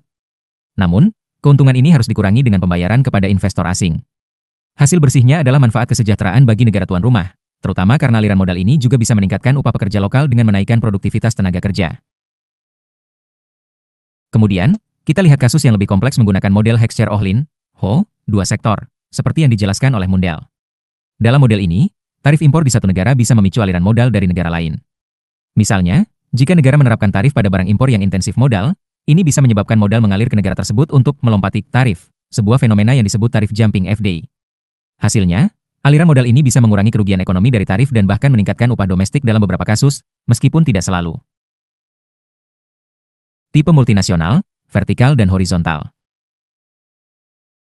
Sekarang, mari kita bahas dua jenis multinasional, vertikal dan horizontal. Multinasional vertikal terjadi ketika sebuah perusahaan memiliki markas di satu negara dan melakukan produksi di negara lain, biasanya untuk memanfaatkan perbedaan harga faktor produksi, seperti upah yang lebih rendah. Misalnya, sebuah perusahaan mungkin menempatkan markas di negara dengan banyak tenaga kerja terampil dan memproduksi di negara dengan tenaga kerja murah. Sebaliknya, multinasional horizontal terjadi ketika perusahaan menduplikasi fasilitas produksi di beberapa negara dan menjual produk secara lokal di masing-masing pasar. Ini biasanya terjadi karena adanya hambatan perdagangan, seperti tarif atau biaya transportasi tinggi. Keduanya dipengaruhi oleh kebijakan perdagangan, seperti tarif, yang bisa menentukan di mana perusahaan memilih untuk berinvestasi. Selain itu, ada juga alasan lain mengapa perusahaan memilih untuk mengintegrasikan aktivitas mereka, seperti biaya transaksi. Jika kontrak dengan pihak luar terlalu berisiko atau mahal karena ketidaksempurnaan informasi atau ketidakpastian, perusahaan mungkin memilih untuk menginternalisasi aktivitas tersebut menjadi multinasional vertikal. Ini menunjukkan bahwa keputusan organisasi perusahaan tidak hanya soal efisiensi ekonomi, tetapi juga manajemen risiko. Model dan bukti empiris. Terakhir, kita akan melihat bagaimana para ekonom memodelkan dan menguji teori ini. Salah satu pendekatan adalah model knowledge capital, yang menggabungkan multinasional vertikal dan horizontal. Model ini mengasumsikan bahwa pengetahuan yang diciptakan di markas perusahaan bisa digunakan di berbagai lokasi produksi, seperti aset publik di dalam perusahaan. Studi empiris, seperti yang dilakukan oleh Char, Markussen, dan Maskus, menggunakan data penjualan afiliasi asing untuk menguji apakah model horizontal atau vertikal lebih relevan. Mereka menemukan bahwa faktor seperti perbedaan GDP antar negara dan perbedaan keterampilan tenaga kerja memengaruhi jenis investasi multinasional. Contoh lain adalah studi tentang perdagangan pengolahan di Cina, yang menunjukkan bagaimana kepemilikan dan kontrol input produksi memengaruhi ekspor. Jika biaya pencarian input tinggi, perusahaan cenderung memiliki dan mengontrol pabrik secara terpusat. Ini didukung oleh data dari zona ekonomi khusus dan industri berteknologi tinggi versus rendah, yang menunjukkan variasi dalam struktur kepemilikan dan kontrol. Untuk menyimpulkan, bab ini menunjukkan bahwa multinasional dan FDI memainkan peran besar dalam perdagangan internasional, tidak hanya melalui aliran modal, tetapi juga melalui keputusan organisasi perusahaan. Kita telah melihat bagaimana faktor seperti tarif, biaya transaksi, dan perbedaan faktor produksi memengaruhi strategi perusahaan. Model seperti Olive Framework, FPE, dan Knowledge Capital membantu kita memahami dinamika ini, sementara bukti empiris memberikan wawasan tentang bagaimana teori ini berlaku di dunia nyata. Sekarang, ada yang ingin bertanya atau berdiskusi? Misalnya, bagaimana menurut kalian kebijakan tarif di negara berkembang bisa memengaruhi masuknya FDI? Atau, apakah ada contoh multinasional di sekitar kita yang menunjukkan pola vertikal atau horizontal? Mari kita diskusikan. Terima kasih atas perhatiannya. Kuliah berikutnya, kita akan melanjutkan dengan topik lain dalam perdagangan internasional. Selamat belajar. Indeks harga, produktivitas, dan terms of trade. Price, productivity, and terms of trade indices. Selamat siang, para mahasiswa. Hari ini kita akan membahas topik yang sangat penting dalam analisis ekonomi, yaitu indeks harga, produktivitas, dan terms of trade. Topik ini membantu kita memahami bagaimana perubahan harga, efisiensi produksi, dan hubungan perdagangan internasional memengaruhi perekonomian. Dalam perdagangan internasional, kita sering perlu mengukur perubahan harga barang, produktivitas perusahaan, atau nilai tukar barang ekspor dan impor. Untuk itu, kita menggunakan indeks angka, yang merupakan alat untuk meringkas informasi kompleks menjadi angka yang mudah dipahami. Bab ini berfokus pada beberapa jenis indeks, seperti indeks harga input dan output, indeks GDP, serta indeks terms of trade. Kita akan belajar bagaimana indeks ini dibuat, mengapa penting, dan bagaimana digunakan untuk mengukur kesejahteraan ekonomi. Mari kita mulai dengan indeks harga. Indeks harga dan jenis-jenisnya. Pertama, mari kita bahas apa itu indeks harga. Indeks harga digunakan untuk mengukur perubahan rata-rata harga barang atau jasa dari satu periode ke periode lain, misalnya dari tahun lalu ke tahun ini. Dalam dokumen ini, kita diperkenalkan dengan beberapa jenis indeks harga yang umum digunakan. Yang pertama adalah indeks Las Perez. Indeks ini mengukur perubahan harga dengan menggunakan jumlah barang dari periode awal sebagai pembobot. Artinya, kita melihat berapa biaya untuk membeli barang yang sama di periode baru dibandingkan dengan periode awal. Keuntungannya adalah sederhana, tetapi kelemahannya adalah tidak mempertimbangkan perubahan perilaku konsumen atau produsen yang mungkin beralih ke barang yang lebih murah. Kedua, ada indeks PASCE, yang menggunakan jumlah barang dari periode saat ini sebagai pembobot. Ini berarti indeks ini mencerminkan bagaimana konsumen atau produsen menyesuaikan pilihan mereka ketika harga berubah. Biasanya, indeks PASCE cenderung memberikan nilai yang lebih rendah daripada Las Perez karena mempertimbangkan substitusi ke barang yang harganya naik lebih sedikit. Ketiga, ada indeks Fisher Ideal, yang merupakan rata-rata geometris dari indeks Las Perez dan PASCE. Indeks ini dianggap lebih akurat karena menggabungkan informasi dari kedua periode, sehingga mengurangi bias yang mungkin muncul dari hanya menggunakan satu periode. Terakhir, indeks Stormfist menggunakan rata-rata pembobot dari pangsa pengeluaran di kedua periode untuk menghitung perubahan harga. Indeks ini sangat fleksibel dan sering dianggap sebagai salah satu indeks terbaik karena bisa mencerminkan perubahan teknologi atau preferensi dengan lebih baik. Indeks harga input dan produktivitas. Sekarang, kita beralih ke indeks harga input yang relevan untuk perusahaan. Indeks ini mengukur perubahan harga bahan baku atau input produksi dari waktu ke waktu. Tujuannya adalah untuk memisahkan dampak perubahan harga input dari perubahan produktivitas atau output perusahaan. Bayangkan sebuah perusahaan menghadapi harga input yang berubah, seperti bahan baku atau tenaga kerja, dan juga mengalami perubahan teknologi yang meningkatkan efisiensi. Total biaya perusahaan akan berubah karena dua faktor ini, tetapi kita ingin tahu berapa banyak perubahan yang disebabkan oleh harga input dan berapa banyak karena produktivitas. Untuk ini, kita mendefinisikan indeks harga input teoretis, yang membandingkan biaya minimum untuk menghasilkan output tertentu di dua periode dengan teknologi tertentu.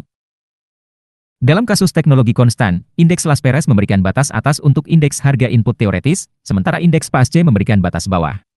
Jika teknologi berubah, situasinya lebih rumit, tetapi kita bisa menggunakan rata-rata teknologi dari dua periode untuk mendefinisikan indeks teoretis yang berada di antara Las Perez dan PASCE. Indeks Fisher Ideal sering digunakan di sini karena memberikan perkiraan yang baik.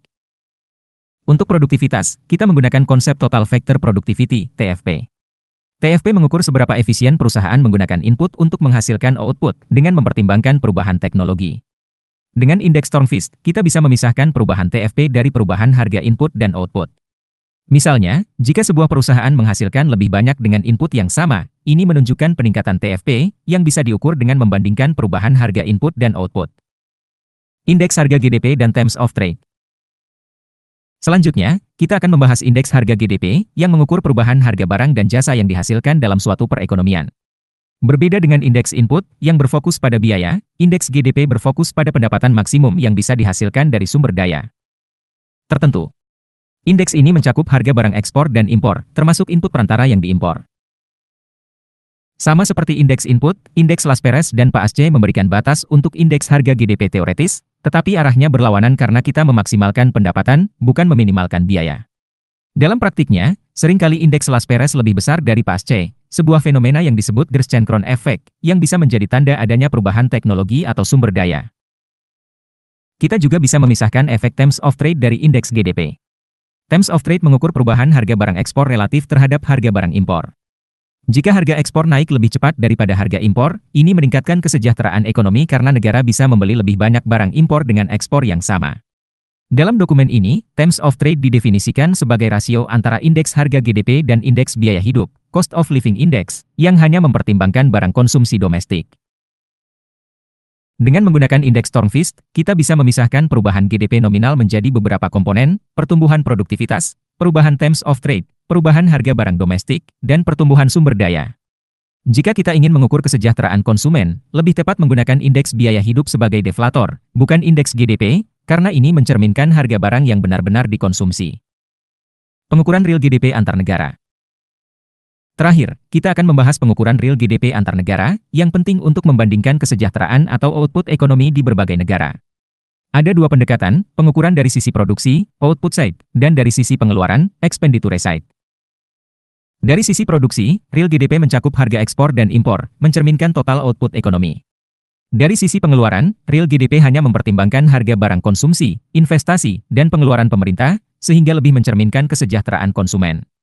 Dalam praktiknya, Penn-World Table, PWT, versi awal lebih condong ke pengukuran sisi pengeluaran, menggunakan data harga dari International Comparisons Project, ICP. Namun, versi terbaru PWT, seperti versi 8, memungkinkan pengukuran kedua jenis real GDP dengan memasukkan harga ekspor dan impor yang disesuaikan dengan kualitas. Untuk menyimpulkan, indeks harga, produktivitas, dan Terms of Trade adalah alat penting untuk memahami dinamika ekonomi.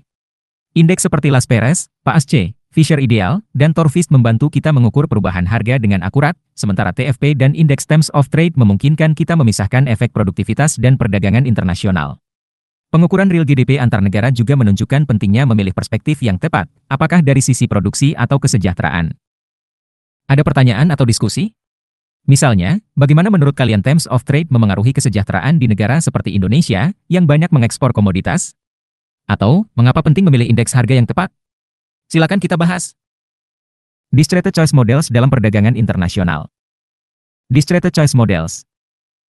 Selamat siang, para mahasiswa. Hari ini kita akan membahas topik yang sangat menarik dalam ekonomi, yaitu Distracted Choice Models. Model ini sering digunakan untuk memahami bagaimana konsumen membuat pilihan di antara berbagai alternatif, misalnya memilih merek mobil atau produk tertentu. Dalam konteks perdagangan internasional, model ini membantu kita menganalisis permintaan konsumen, harga optimal yang ditetapkan perusahaan, dan bagaimana karakteristik produk memengaruhi keputusan pembelian. Distracted Choice Models berfokus pada situasi di mana konsumen memilih satu opsi dari beberapa alternatif yang tersedia, seperti membeli satu jenis mobil dari banyak model yang ada. Yang membuat model ini menarik adalah kemampuannya untuk menggabungkan preferensi individu yang bervariasi dengan data pasar secara keseluruhan.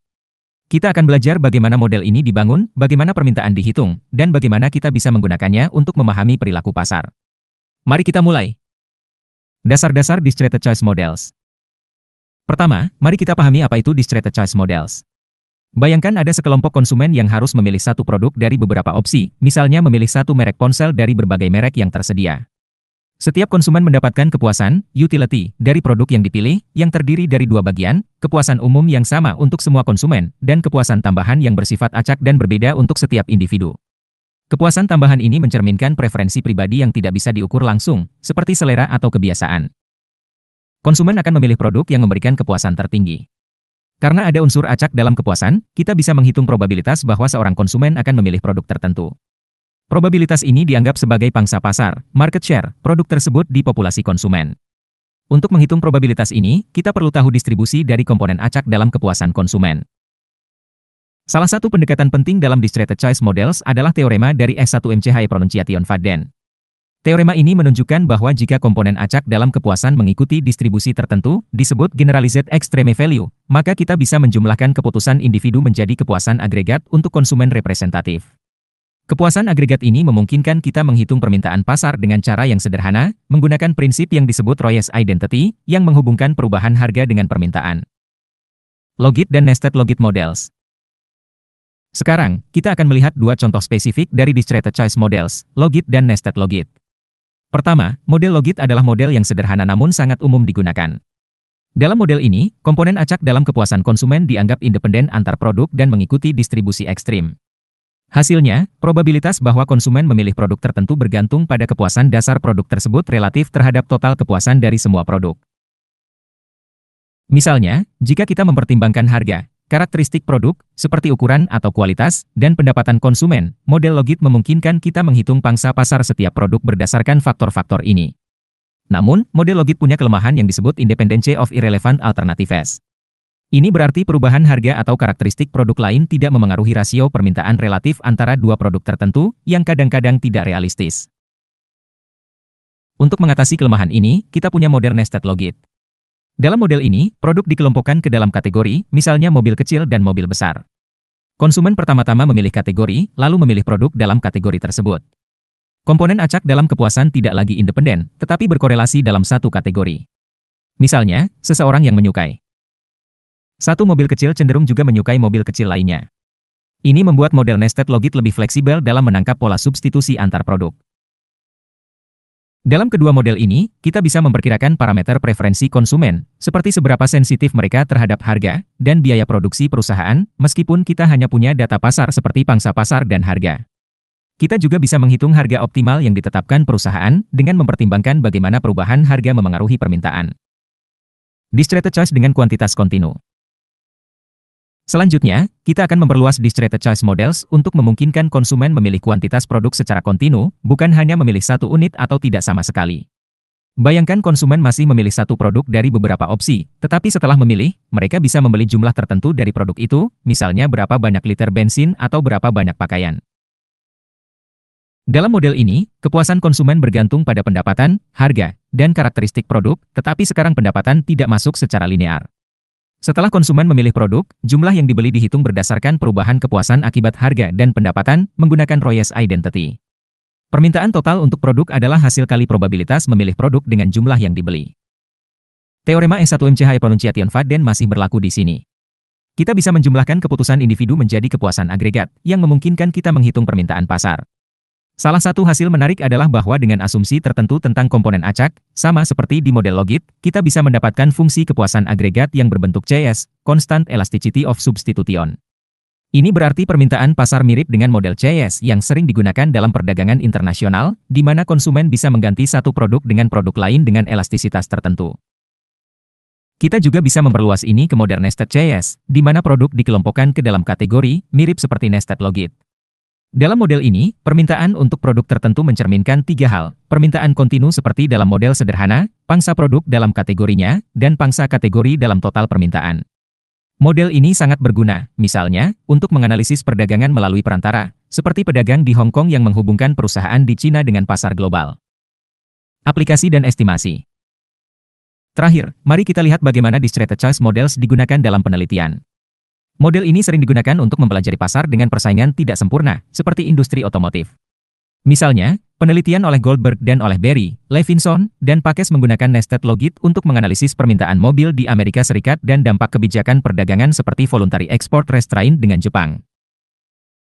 Dalam estimasi, kita sering tidak punya data individu, hanya data pasar seperti pangsa pasar, harga, dan karakteristik produk. Pendekatan Berry memungkinkan kita memperkirakan preferensi konsumen dan biaya produksi dengan menggunakan teknik seperti instrumental variables untuk menangani masalah korelasi antara harga dan faktor acak. Untuk model yang lebih kompleks, seperti yang mempertimbangkan variasi preferensi individu, kita bisa menggunakan simulasi untuk menghitung probabilitas pilihan dan memastikan model sesuai dengan data pasar.